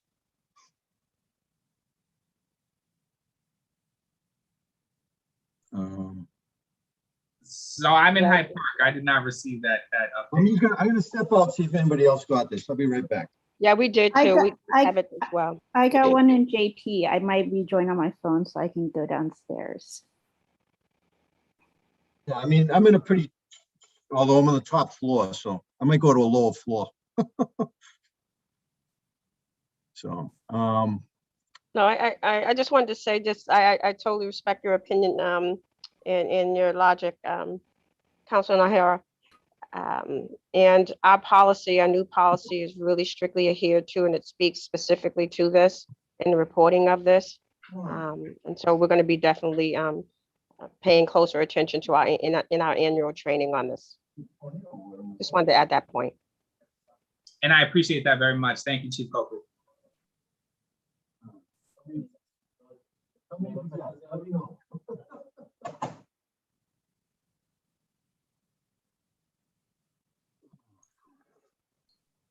Yes, it's on the news, the whole city. I may have to step out. I just want to check transportation and some of our other items out there real quick. Likewise, I got to check in with some folks on my end. Sorry, guys. I mean, we are at 1 o'clock. I'm sorry, Madam Chair. I don't know how we want to handle this, but we are at 1 o'clock. And I know we're deep in the conversation, but given the circumstances. Yep, I understand. I've heard some of the warnings. So we're going to continue on and to try and finish this today. The whole thing. Okay. So I actually understand you have to step off. I understand you have to step off. I understand people may have to step off and on and so on and so forth. We're going to continue on with the red, with the I edit. will also just say there's not a whole lot of red line after this. Like if you go, it's That's it's why I a want to lot get to it, paper. Councilor Arroyo. Yeah. I agree. I don't want to. Could you scroll down, Michelle? Just keep scrolling, please. Yeah, if you just go down, it's not a lot. Thank you. Principals and heads of school of the schools where the subjects of the reports are enrolled and the school where the school police officer writing the report is assigned to work must receive copies of all student reports written under this section immediately upon writing. Within 24 hours of the writing of the student report under this section, the relevant principals or heads of schools must provide a copy of the report with any necessary redactions to protect student privacy to every student referenced by name in the report, as well as to those students' families. Provided, however, the reports required in this report may be withheld if disclosure jeopardize ongoing investigation. Reports which involve allegations of parental household abuse may also be held from students' families if disclosure of the report is not in the best interest of the student. So that the change, of course, is jeopardizing ongoing investigation. I think we've discussed that extensively in the previous section. And then the reports involve allegations of parental household abuse may also be withheld from students' families. I think that's I think that might be a normal part of your procedures. Those reports, because you're mandated reporters. Yeah, I separated that too. So it's funny, you see the same thing I did. That's a separate sentence. I had no issue with that sentence, but I also think it's covered by mandate reporters, right? Obviously, we don't want a child who's saying I'm being abused at home to then have their parent notified that they made that statement at school, right? Like this is, to me, I thought that was just covered by mandated reporting and didn't have to be said, but I don't have any issue with reports which involve allegations of parental household, because I'm assuming that can only come from the victim themselves, i.e. the students in that school setting. There's no way that a parent is coming in and reporting it, or you're seeing some form of abuse from a parent literally right in front of you. I separate that from with the rest of what we're talking about here. And I just thought that would fall into mandated reporting. Okay. I don't think there's any controversy then. So we're moving on to the next red. I think it's in number 3.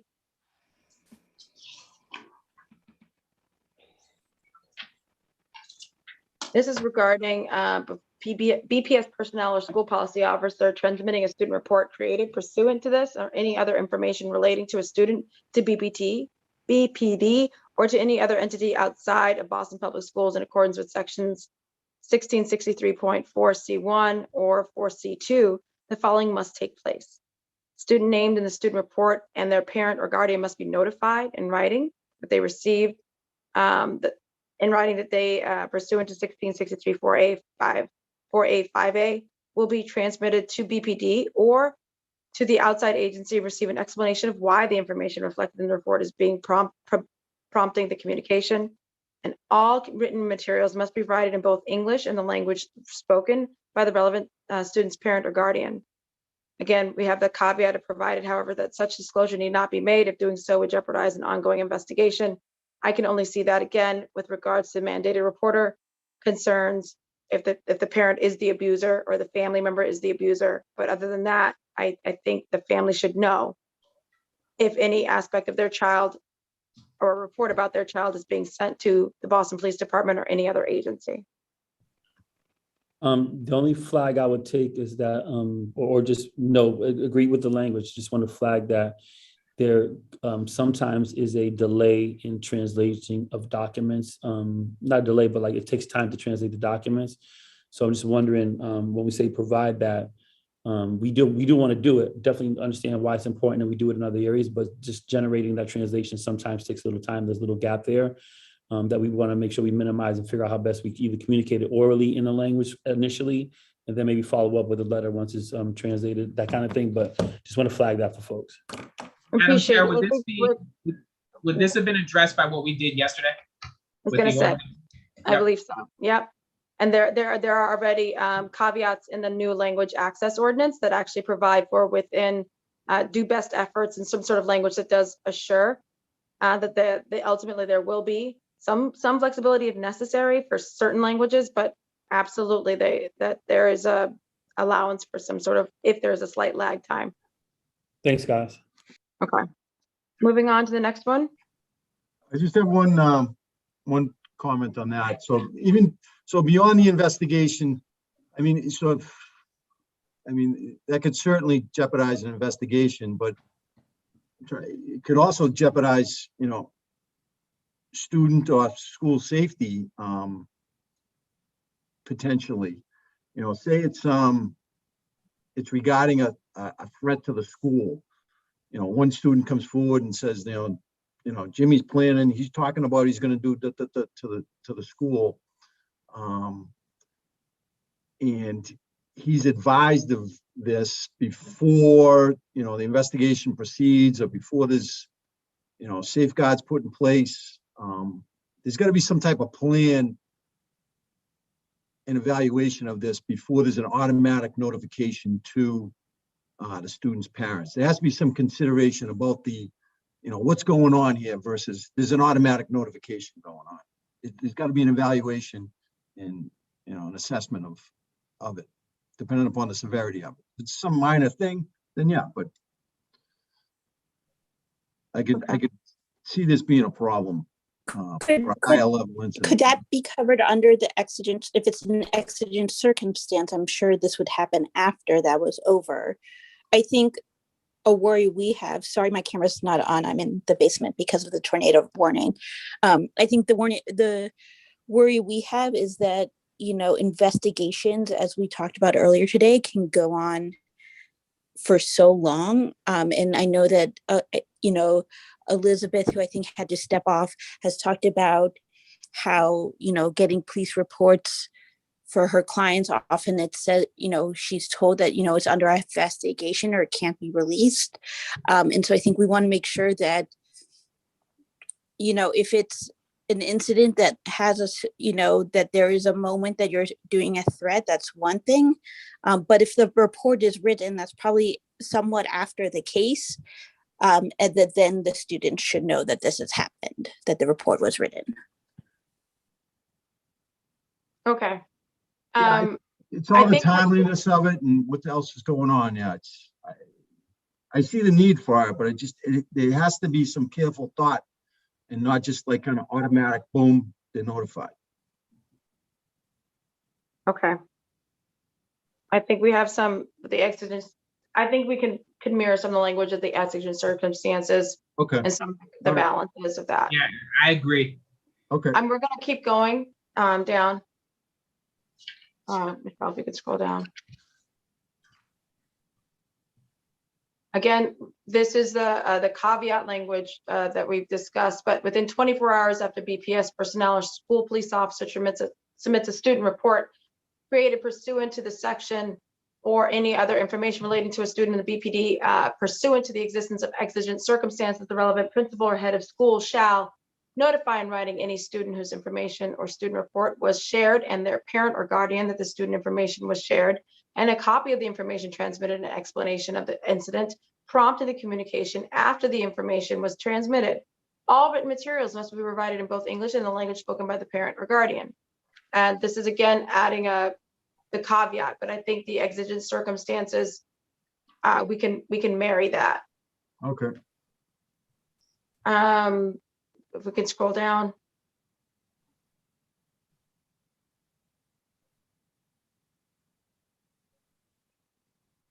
Okay. The creation of the Community Information Sharing Oversight Board was in the original version. And the original version, or the first draft, I should say, the board includes several positions, a student chosen by the Boston Student Advisory Council, parent or guardian, by citywide parent council. We have several different positions I don't need to list. A teacher chosen by BTU, local immigration advocate, and a immigration advocate chosen by SIM, Student Immigrant Movement, a civil rights advocate chosen by Lawyers Committee for Civil Rights, and one representative, this is the edit suggested, one representative chosen by the Boston Police Commissioner.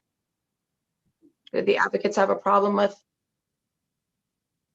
that? I think that was also part of the advisory board, kind of mirrors what we did or what they suggested before for the advisory board, having at least one member of the BPD.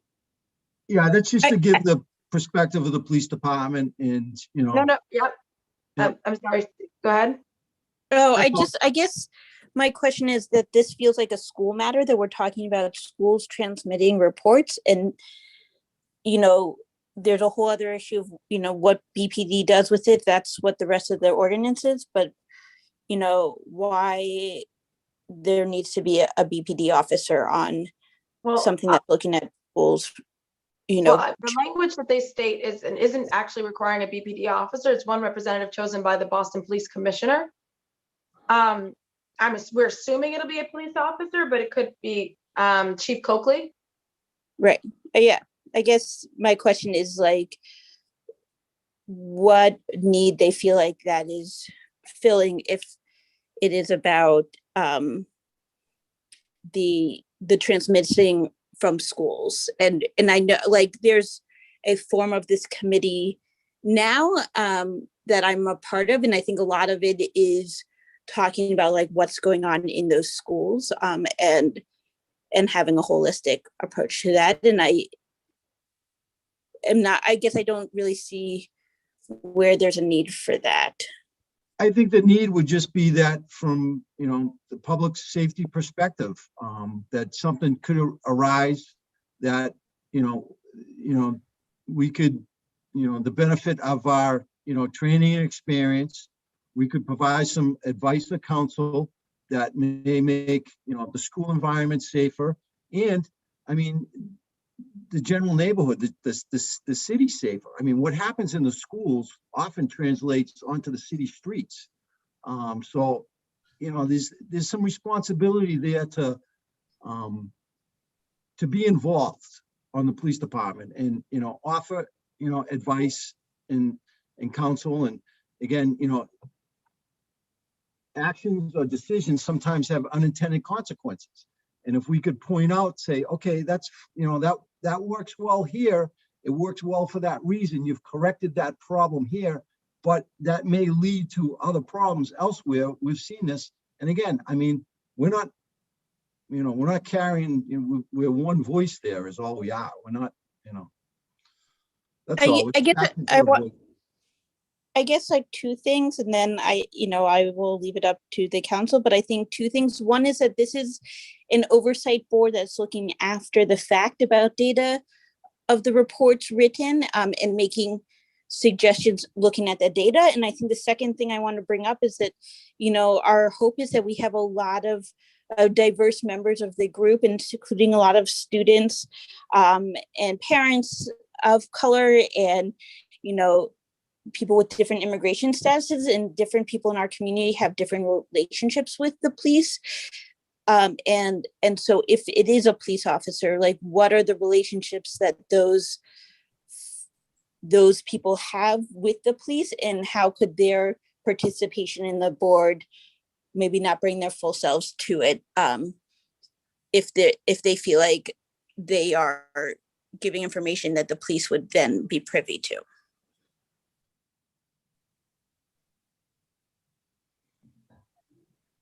I'm thinking we just follow our suit of inclusivity and partnership. And I think this leads to that mission. Yeah, I agree. Also, this is an advisory board about the implementation, right? So I don't know if there's a voting structure on this board, if there's a majority, but if it's just one representative presenting a perspective, then I don't know. I guess I'm trying to, what's the argument of not having them at the table to at least provide the perspective? I guess my worry is that there are certain members of our community that don't always feel comfortable around police officers. And so if they are not able to bring their full perspective to this group, like I want to prioritize students of color and undocumented students, and those students often have sometimes complicated relationships with the police department. And so my worry is that they won't be able to bring their full perspectives. I mean, this would be a way of starting to bridge that gap a little bit. And I would imagine, you know, not speaking for the commissioner, but, you know, we have our Bureau of Community Engagement, you know, who deal with, you know, have all kinds of activities going on with the kids. This would probably be an ideal position for someone from that bureau to represent the department. You know, they're very sensitive to the needs of you know, the whole community and students, kids in particular. So the person would be selected very carefully, I'm sure, and would be, you know, Superintendent Baston's a perfect example. I mean, she runs that bureau. You know, everyone loves her. She gets along with everybody, and that's the type of person would be looking to put in that position, and then just again offer the, you know, the law enforcement perspective in a kind and gentle way that, you know, is going to build relationships. That's what we'd be looking to do. I agree, Superintendent. As well. And Madam Chair, just on a separate but related note about the membership of the group, I want to save it for this time to discuss it. So in this document, we have 2 working groups that are established, but I also want to just name that in our Boston Schools Department policy around information data sharing, we also created a student data working group that's tasked with doing something very similar. So I just worry about the coordination amongst all the groups. And so there's some continuity and some, just collaboration, because I just worry that we have these different groups and how they're communicating and what they share, how they share. We're also finding in that group there's certain information we do collect and don't collect that we've kind of sorted through over the months. So just wanted to flag that for the group too, to figure out how we like navigate all those, and should there be just one? Does there need to be multiple? Just a thought for the group to consider. So I have a couple questions. One question specifically, because I'm seeing it on the list, but I'm not really sure who it's made up of. The groups as it's written right now include the Code of Conduct Advisory Council. Who is on the Code of Conduct Advisory Council? Is that not a BPS group in terms of BPS? So no, who is? There's a separate. I can give you the membership. I can't quote them all verbatim now, but there's a lot of parents, advocates. So it's not staff. Some staff as well. No. That's external. You're right. No staff is on that group. No. Okay, that's my only question, because I haven't seen that particular group before on that front. I think the concerns of advocates specifically around having undocumented members and them being concerned about that, I think is valid.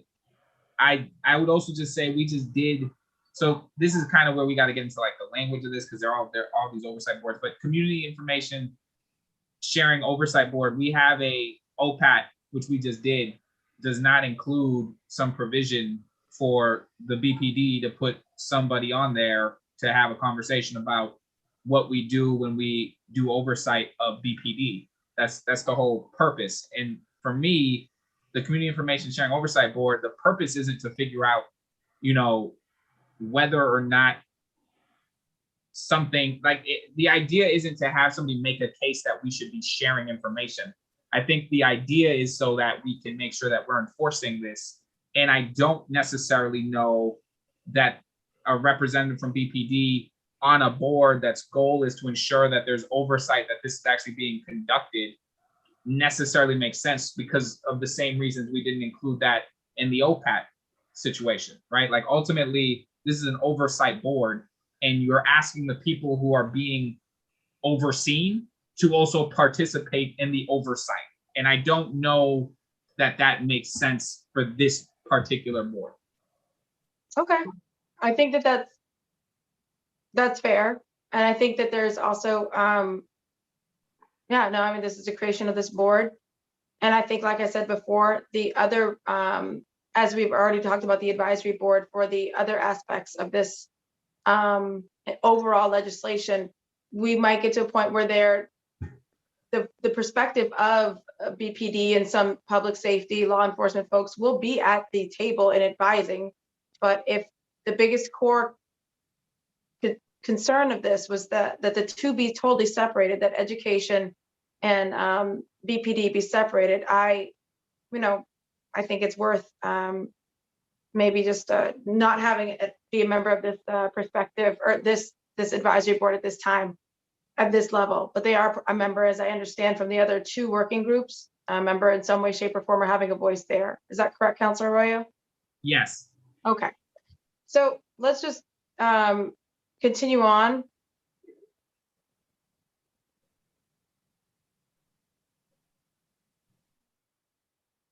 We're now in annual surveillance report. We have the applicability section, which I think is going to deal with some of the concerns on the other side, really specifically concerning the section shall only apply to the city departments and agencies, Boston Police Department, Boston Public Schools, Boston Health Commission, Boston Housing Authority, Boston Municipal Protection Services, and the Office of Emergency Management. That's added on the one side to narrow the scope. And then we have moving on in comparison with the original language, within 12 months of the effective date and annually thereafter, all applicable city departments shall submit to the mayor an annual surveillance report. The edit suggested is within 24 months of the effective date. I think, so that the issue is 24 versus 12 months. It's You have weird 1 year. because they crossed out 18, which wasn't on there anyway. So it's 1 year, not a year and a half, not 2 years. I think 2 years is a bit much. I actually think that 1 year is within the effective date. Within 1 year, there'll be an annual report going forward. And I think that I don't know why 1 year is not sufficient time. The administration or someone could speak to that. I mean, in my perspective, and just to respond, when we implement it and launch it, there also has to be a lot of conversation around putting these logistical monitoring these monitoring tools in place. So we need to make sure that they're established and created. I know for us anyways, we had to create a way to generate our reports, collect the reports. It was time needed to do that. There were also just organization time that we needed anyway, that was making progress on. So I'm not sure what that looks like on BPD side, but we're gonna need to figure out how we implement the monitoring aspect of it, and that may take time. I do want to make sure that we're reporting regularly, so we establish quarterly meetings and check-ins along the way to provide updates, but sometimes we may not fully be able to do that right away. I think the 18-month is a good compromise because it gives us time to just organize ourselves and make sure we're able to provide the reports and information we need. Or the first annual report will be, here's where we are with implementing it and where we are. So either way, a year report can happen. But I just think if we want a full, accurate report and all the pieces are correct and in place, and the extra time helps us do that. Okay. All right. So so just more time is better. I think. Especially the first year. Let me be clear, just the first year. But going forward, definitely yearly. Okay. I think for the police department, I mean, I agree. We're at the police department, we're kind of in flux here a little bit now. We're looking at, it could be another 6 months before we have another permanent police commissioner. It's kind of, the unknown right now, with the election coming up, we're not sure how that's going to play out. We're unsure, we haven't dug into this, fully, and, what's going to be, how much work this is going to entail to compile all this information. Okay, so I think 18 months is a compromise. I'm fine with it. Councilor Arroyo?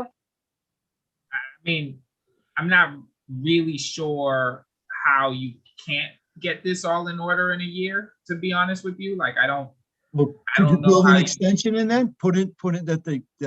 So that's what I was going to say. I think we had language earlier that gave extension, like you could request an extension on the report, right? I think Okay. we had that All right. That's earlier, in and in I think that's sure, right? But I think I just want to go back. Let me just try and find it. We might even.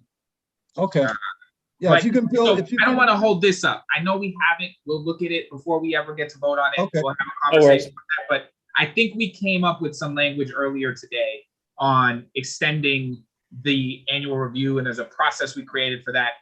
I think, sure, I don't see it here, so we could do it here too. So if there is some kind of issue where it makes sense to extend it, you're given this opportunity or this way to do that. okay.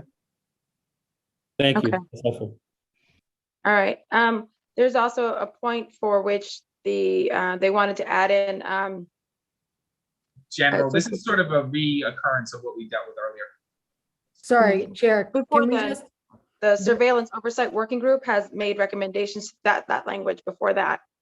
You'll see that it says that the shall submit to the mayor an annual surveillance report pertaining to each city department for which approval of the use of surveillance technology or surveillance data has been obtained under section 16(3), or for which the Surveillance Oversight Working Group has made recommendations to the mayor. And that seems a little bit of an override. that's what I was gonna say, Chair. Yeah, we would object to that language. That's what was making me so confused about what the Surveillance Oversight Working Group's purpose was. So yeah, we would recommend that not be included. Okay. And then now to Councilor Arroyo, to your, the general conversation. Yeah, so we already sort of, I feel like we already covered this. I don't want a general description of how surveillance technology has been used. I don't need, and we've gone over sort of the details. All right, that's fine. And then, so number 2, or continuing on with number 1, general, but then including the sound, images captured, other information regarding members of the public who are not suspected of engaging in unlawful conduct. That language was stricken out.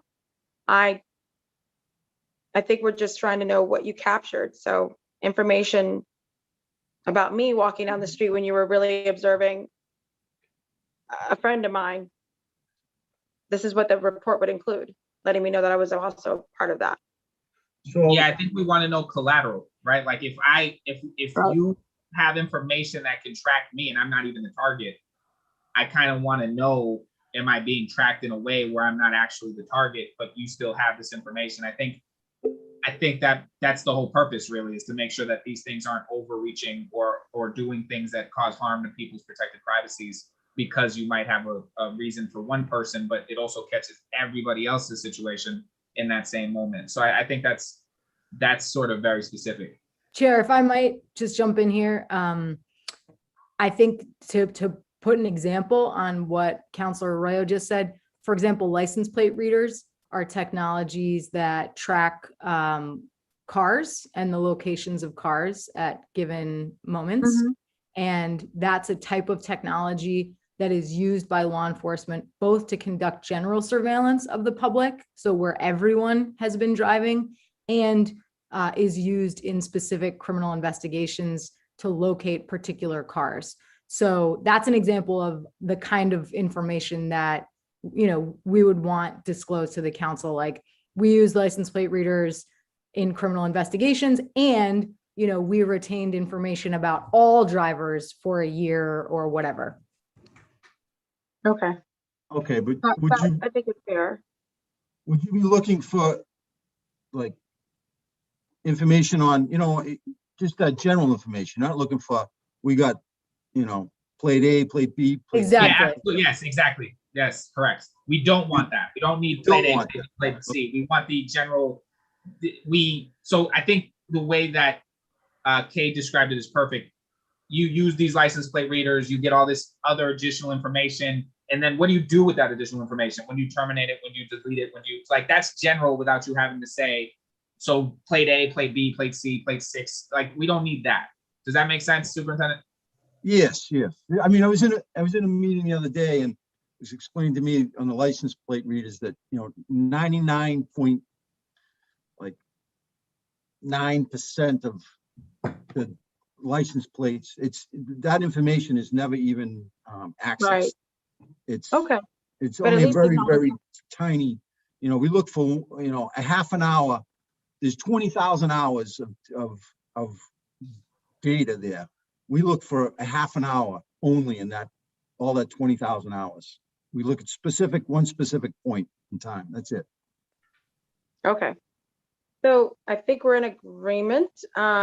So number 2. So if I might, Counselor, the administration suggested removal of this language here is actually related, I think, to the example that I just gave.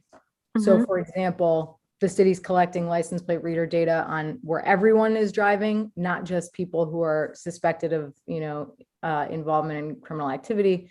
What happens to that data, right? Is that information shared with the FBI? Is it shared with ICE? If it is that done on a case-by-case basis where, for example, ICE will say, we're looking for this one particular car. Do you have any records in your license plate reader database of this particular car? And if so, is that done simply by an email, by a phone call? Is there some, legal standard that the BPD is using to determine whether or not they'll share that piece of data? Or is the entire database of all of those records accessible to ICE and the FBI and, law enforcement from other departments in Massachusetts? So that's the kind of information that we're really hopeful will be disclosed to the council and to the public. And so that's why we would oppose the change that the administration has suggested. And I would also just add to that one of the things I would hope would also be there is what happens to this collateral, right? Like, how long do you hold the records of my travel on this? Like, is it a year? Is it 2 years? Is it 3 months? Is it 30 days? Do you get rid of it? Does it not save beyond, like, for instance, cameras? Obviously, this is a good example because they have tape, right? So cameras refresh every 7 and they just delete everything they had. Like, does this work that way? Those are the kinds of questions I would be looking for specifically myself. And so I don't think that's very specific in that I don't need to know what happened to Councilor Edwards' license plate. I just need to know what's the general practice here. Okay. All right. That's all good. I mean, it's like ICE. I mean, we wouldn't be providing anything to ICE unless it was a criminal investigation. There'd be no, civil, but by the city ordinance, when we don't cooperate with them, we don't turn anything over to them unless it's a criminal investigation. With all this data and stuff, with the cameras, the license plate readers, there's, the system we have right now is an older system. We're looking at, part of, we're always evaluating things, and they're evaluating a new system. And part of the reasons we're looking at this is because it has a very strong auditing capability to it. You're going to be able to look at it and say who accessed it, when they accessed it, what data was taken out of the system. There'd be a clear accountability for this. And we'd be able to, build that trust there that, no one's playing games with this thing. It's being only used for legitimate purposes. Okay. So we're going to go on to the next edit, red line. Number 7, an estimate of the total annual cost of the surveillance technology, including personnel and other ongoing costs, and what sources of funding will fund the technology in the coming year, if known. That's to be included in the annual report. Added and suggested is this should include estimated total costs with compliance with the ordinance. I think that's fine. Any concerns? So I have a concern about that, Chair, which is just that, a properly functioning democracy needs to build in the kinds of accountability and transparency that we're all trying to achieve here. And, for example, this would be akin, in my mind, to the state public records law, requiring that each agency tell the public how much it costs to comply with the public records law every year, which in my view is kind of a measure that sort of flies against transparency and accountability. So, that's my concern here. The ACLU would recommend not including this. And my concern is I don't know why it would change. I'm assuming you would have to create some mechanism to compile this report that's already in place, that is already whether it's human administration or some kind of database that is already compiling annual surveillance reports in that information.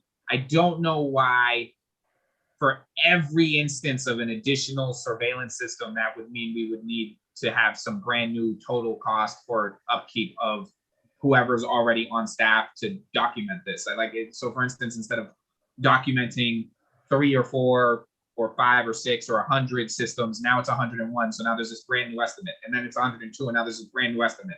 I don't know why that changes that one person who's already on staff's job in a way that is tangible, that way that you would be tracking on every request a brand new total on what it costs to be in compliance. If it's somebody on staff to do that, then it's that person's salary that already exists to do that. So I don't really know how that would change from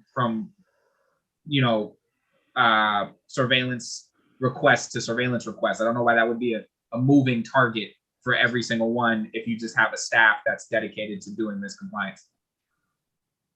I understood that they were just being totally transparent with all aspects of cost. I understand the ACLU's concern that it provides a connotation that it costs money to deal with this. And honestly, the reason why it costs money and oftentimes to deal with FOIA requests is because they're not complying with them, to be very frank. And they don't set up a system to be totally transparent. So maybe that would be that the delays or that it's taking us so long is because you didn't set up a system to actually respond to the public's request for transparency. I also thought it was a matter of demonstrating simply that what issues or resources or funds are necessary. But if you think the connotation is more, or the stigma is outweighs the transparency for costs, then I'm okay. I'm agnostic about it. This is to the ACLU. Madam Chair, can I? Oh, sorry. Can I add something there? Sure. Yes.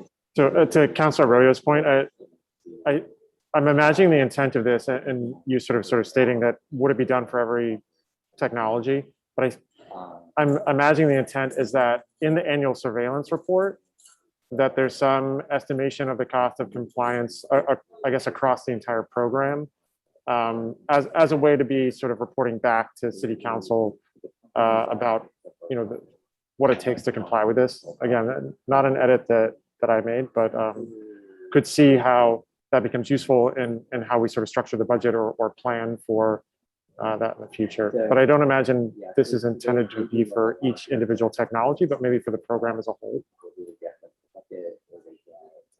So I guess, let me try and follow this, right? So you're saying, well, you didn't write this, right? But like, I guess what you're trying to articulate is that every year we get a bill or sort of an estimate on what the cost for compliance with this particular ordinance is across the spectrum?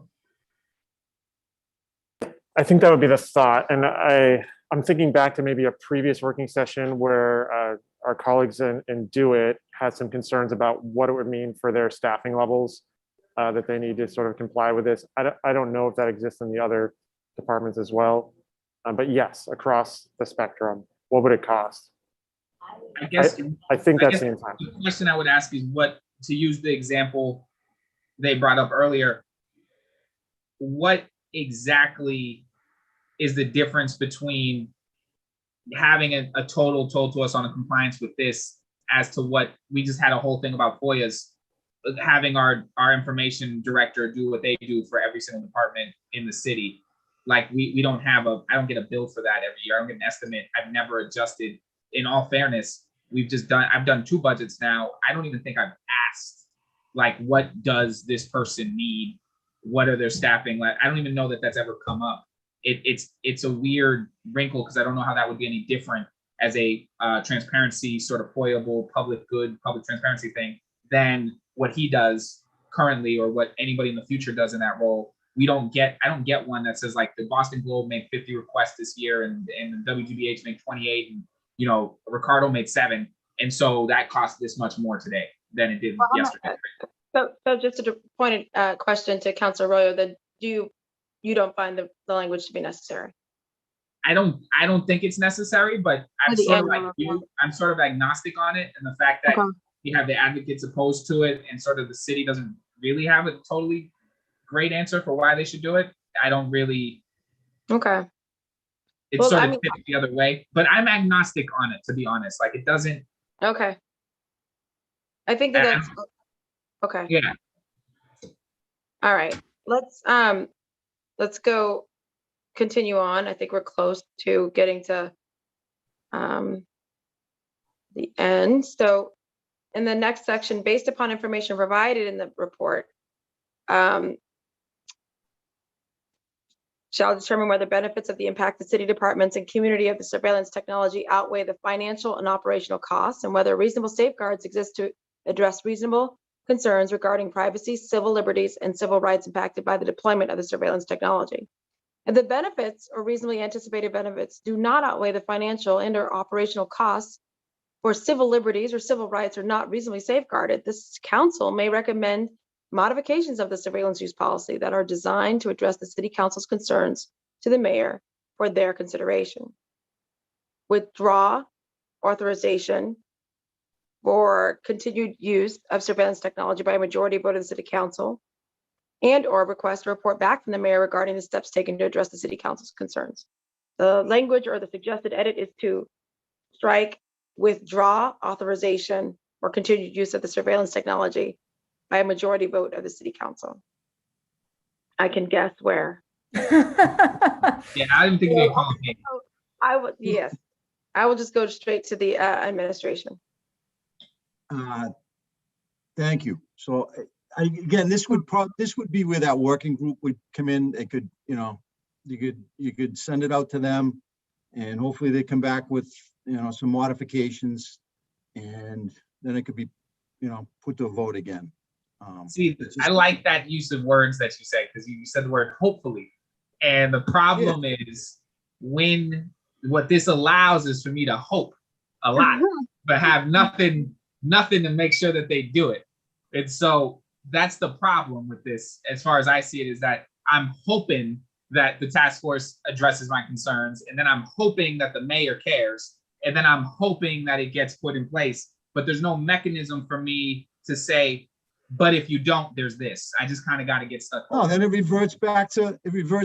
I mean, if you're gonna, you vote to. Well, it doesn't revert back. It says that it literally. No, that's, so take out that withdraw, eliminate that, and just put in the language about send it to the working group. Don't withdraw it. You're not gonna withdraw it. Just send it to the working group and then wait, see what they come up with, and then evaluate it and move on one way or the other. Might I jump in here, Chair Edwards? Yeah. So this is a key part of the ordinance in our view, because we want to make sure that there's ongoing accountability and oversight for everything that the council has authorized, right? And so this is really key, that the council retains the power to withdraw consent, essentially. For example, if the council authorizes the use of technology X for purpose Y, and then, somebody reports back to the council, well, we actually haven't been using it for purpose Y. It hasn't actually helped us solve any serious crimes, but, advocates have found through public records that the technology was used to monitor, peaceful dissenters, for example. I think that would be a key example of a technology that the council might want to revoke authorization for. It hasn't demonstrated any value in terms of protecting public safety, and it has been used to violate people's civil rights. So, there's no universe in which that's acceptable. So we're going to withdraw consent and say you're not allowed to use this anymore. I think that what we've already agreed to with respect to the surveillance working group makes sense in those contexts, but this section right here really is one of the key pieces of the ordinance. And Right. So we would recommend that you just not adopt this change at all. So I think I would like to, if we, before you revoke, there's an opportunity to correct. And then if corrective action isn't taken, then revoke. Maybe you suspend. There's an interim step of suspension. If you find it's that egregious, you suspend it and give us an opportunity to correct it before revoking it. Maybe that's an option. Chair, so respectfully, that's in the ordinance.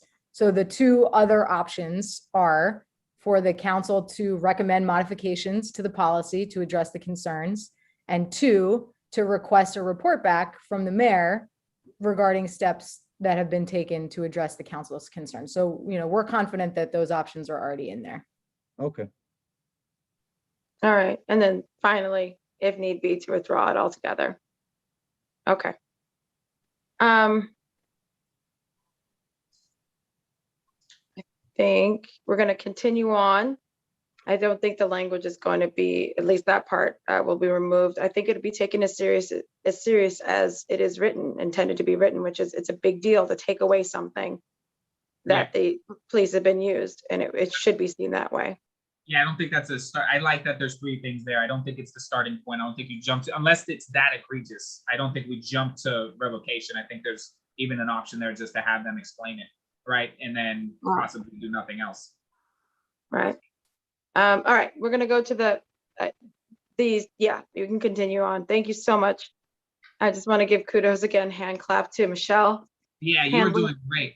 I've Amazing only about 13 times hit the scroll button on my mouse to scroll these, only to realize that I do not control them. So thank you, Michelle, for scrolling this, because I've literally at least 3 times I've been like, can I just scroll a little bit? See, there I go. I'm over here doing it, and you're doing it too. Thank you. So I think the next section change is again, the 24 months that this section 1663.3, 63.3 and 63.5 in the current version says it take effect 9 months after the adoption, and the suggested edit is 24 months for 1663, and shall take, I think, 24 months for the other 63.5. I think we were okay with 18 months for the report back. So I think what we agreed to was 12 months with an ability to ask for more time. Oh, okay. With the ability to request an extension. Okay. Right, and if I might, Chair, I would just note that you actually have to add up these months together, because the ordinance won't take effect at all until the way that it's been written in the initial draft is 9 months, right? So that would actually be 9 months plus 12 months for the initial surveillance impact reports, unless I'm misreading it. That's my read of it. So there's a 9-month build-in. So I guess this answers Mr. DePina's issue, which was basically you got a 9 months build-in and then a year on top of that. To do the surveillance impact reports, right? So it's actually pretty close to the 24 months already. Right, exactly. So yeah, we would recommend that we just leave the language the way that it is. Yeah, 9 in a year. Yeah. Okay. That's better. That's better for their end than the 18 months, frankly. Right. So like that works. That should be enough. Yes, thank you. Okay, so now 1663.9, establishment of a surveillance data and privacy working group. This is the final edit, the final red light component. Yeah, this one is Chris's. This is Chris. You did this one. I think the way you explained this was this is so that you can create guidelines and stuff for all the places that we did not make this applicable to. All the other departments. This is for that. Correct, Counselor. This is something we talked about actually with Kate as well. We're really excited to do this work. We think it's important, and we think it sort of sits outside the ordinance that exists now. But this is about figuring out ways to do transparency, thinking about what the sort of professional development opportunities are for those departments, looking at procurement, coming up with sort of a whole range and process that we can sort of document and then put forth before the mayor and city council to move forward. But we're jazzed to do this. This might not be the final language here. Happy to sort of work through it, but we think this is a really good step that the city should be taking for all those other departments as well. So the one thing I would say just from Jump Street is one, I don't really think I would have any real issues with this, and I'd ask the ACLU if they have any issues, but I think this is a good thing. I think this is what should be appropriately called the working group.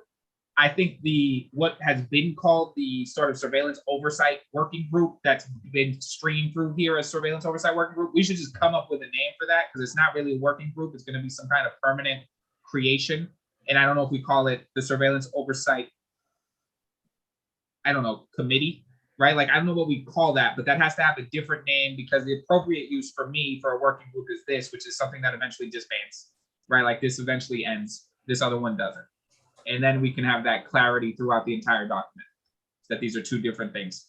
Yeah, Counselor, I would agree. And maybe something like advisory board for the other one. Advisory committee or board or whatever whatever the legal language is, that's be fine, or commission. I don't know what the thing is, but whatever it is, has to be more permanent in terms of its language. And we can clean it up so that there's no confusion between this working group does this stuff, what this one says it does, and this other thing is its own sort of created thing. And then it just has to be clear that it's a recommendation advisory board group. But I think that's good, right? That's why I like advisory in the title. So I agree. Fine. That's good. All right. Yeah, that makes sense to us. And just to be clear, the ACLU is very supportive of what the administration has done in this final section. Yeah, and so am I. I think it's a great call, because this is sort of getting to the root of it, which is really trying to deal with ensuring that even if we're not dictating that they have to come to us, that the city is taking those concerns seriously and saying, these are the things that we think we should be doing for best practices. And I really appreciate that they're taking that next step. So thank you on behalf of the administration. And then I think we've reached consensus on most of this. I don't know that there's anything here where I appreciate, frankly, thank you, Superintendent Donovan, for your time and your effort. I'm gonna just be honest, we don't usually get red lines from BPD. And it is a refreshing change of course to have a conversation that is based on, these are why and what we think the language should be, rather than sort of, let me try to scare you with this could happen or that could happen, but rather like a very reasoned, well done conversation. So I really do appreciate that, Superintendent Donovan. I know that this took effort and work. And so thank you to you and BPD for your engagement in this. And I want to thank the administration too, because the working group was your idea. So I think the going that extra step is very appreciated. All right. I want to thank all of you too. So it's appreciated. And everyone's house is still around. No one's been blown away. But this tornado. Nobody's gone. So no. Though if they were, we wouldn't really know. I mean, I'd find out not this way, right? Like you're not. The only noise now is my stomach. Okay. Well, so thank you, by the way, Madam Chair. I know we went over and you wanted to get this done. You did, so thank you. Thank you, Madam Chair. All right. Thank you, Madam Chair. Thank you very much, everyone. Thank you, Madam Chair. Thanks. Thank you all Counselor for your patience. I know I was late. I want to thank Councilor Wu and Councilor Arroyo for handling this and getting it done. I'm proud of the work we did. There's 22 pages of work and edits twice through. I'm going to try and implement a lot of the compromises and change in language. We committed to that. We get that work done. So that means additional meetings with the advocates, additional meetings with the superintendent and with BPS to make sure that the language is getting to a certain point. Then I look forward to a more efficient working session where we're just dealing with the edits, not the overall conversation, and just bam, we've agreed to this language, we've agreed to this language, to present that to the public and to get a final draft done this year. All right. Thank you all so much. Thank you. Thank you. Thanks, Councilor Arroyo. Thank you. Thank you as well. Is it Chief DePino? What is your actual Call me title? Sam. Call me Sam. All right. Well, thank you, because I think it was good for us to have a conversation. I know that you guys have good intentions. My issue is sometimes the intentions of what, like this is what we run into all the time. There's good reasons, there's good intentions behind why I want to document this, but then somebody else, some other organization says, great, you documented that for me. Now I can use that the way I want to use it. And that's not in your control. And that's what I've always tried to avoid. Appreciate that. So thank you. Thank you likewise. Bye-bye. Thank you.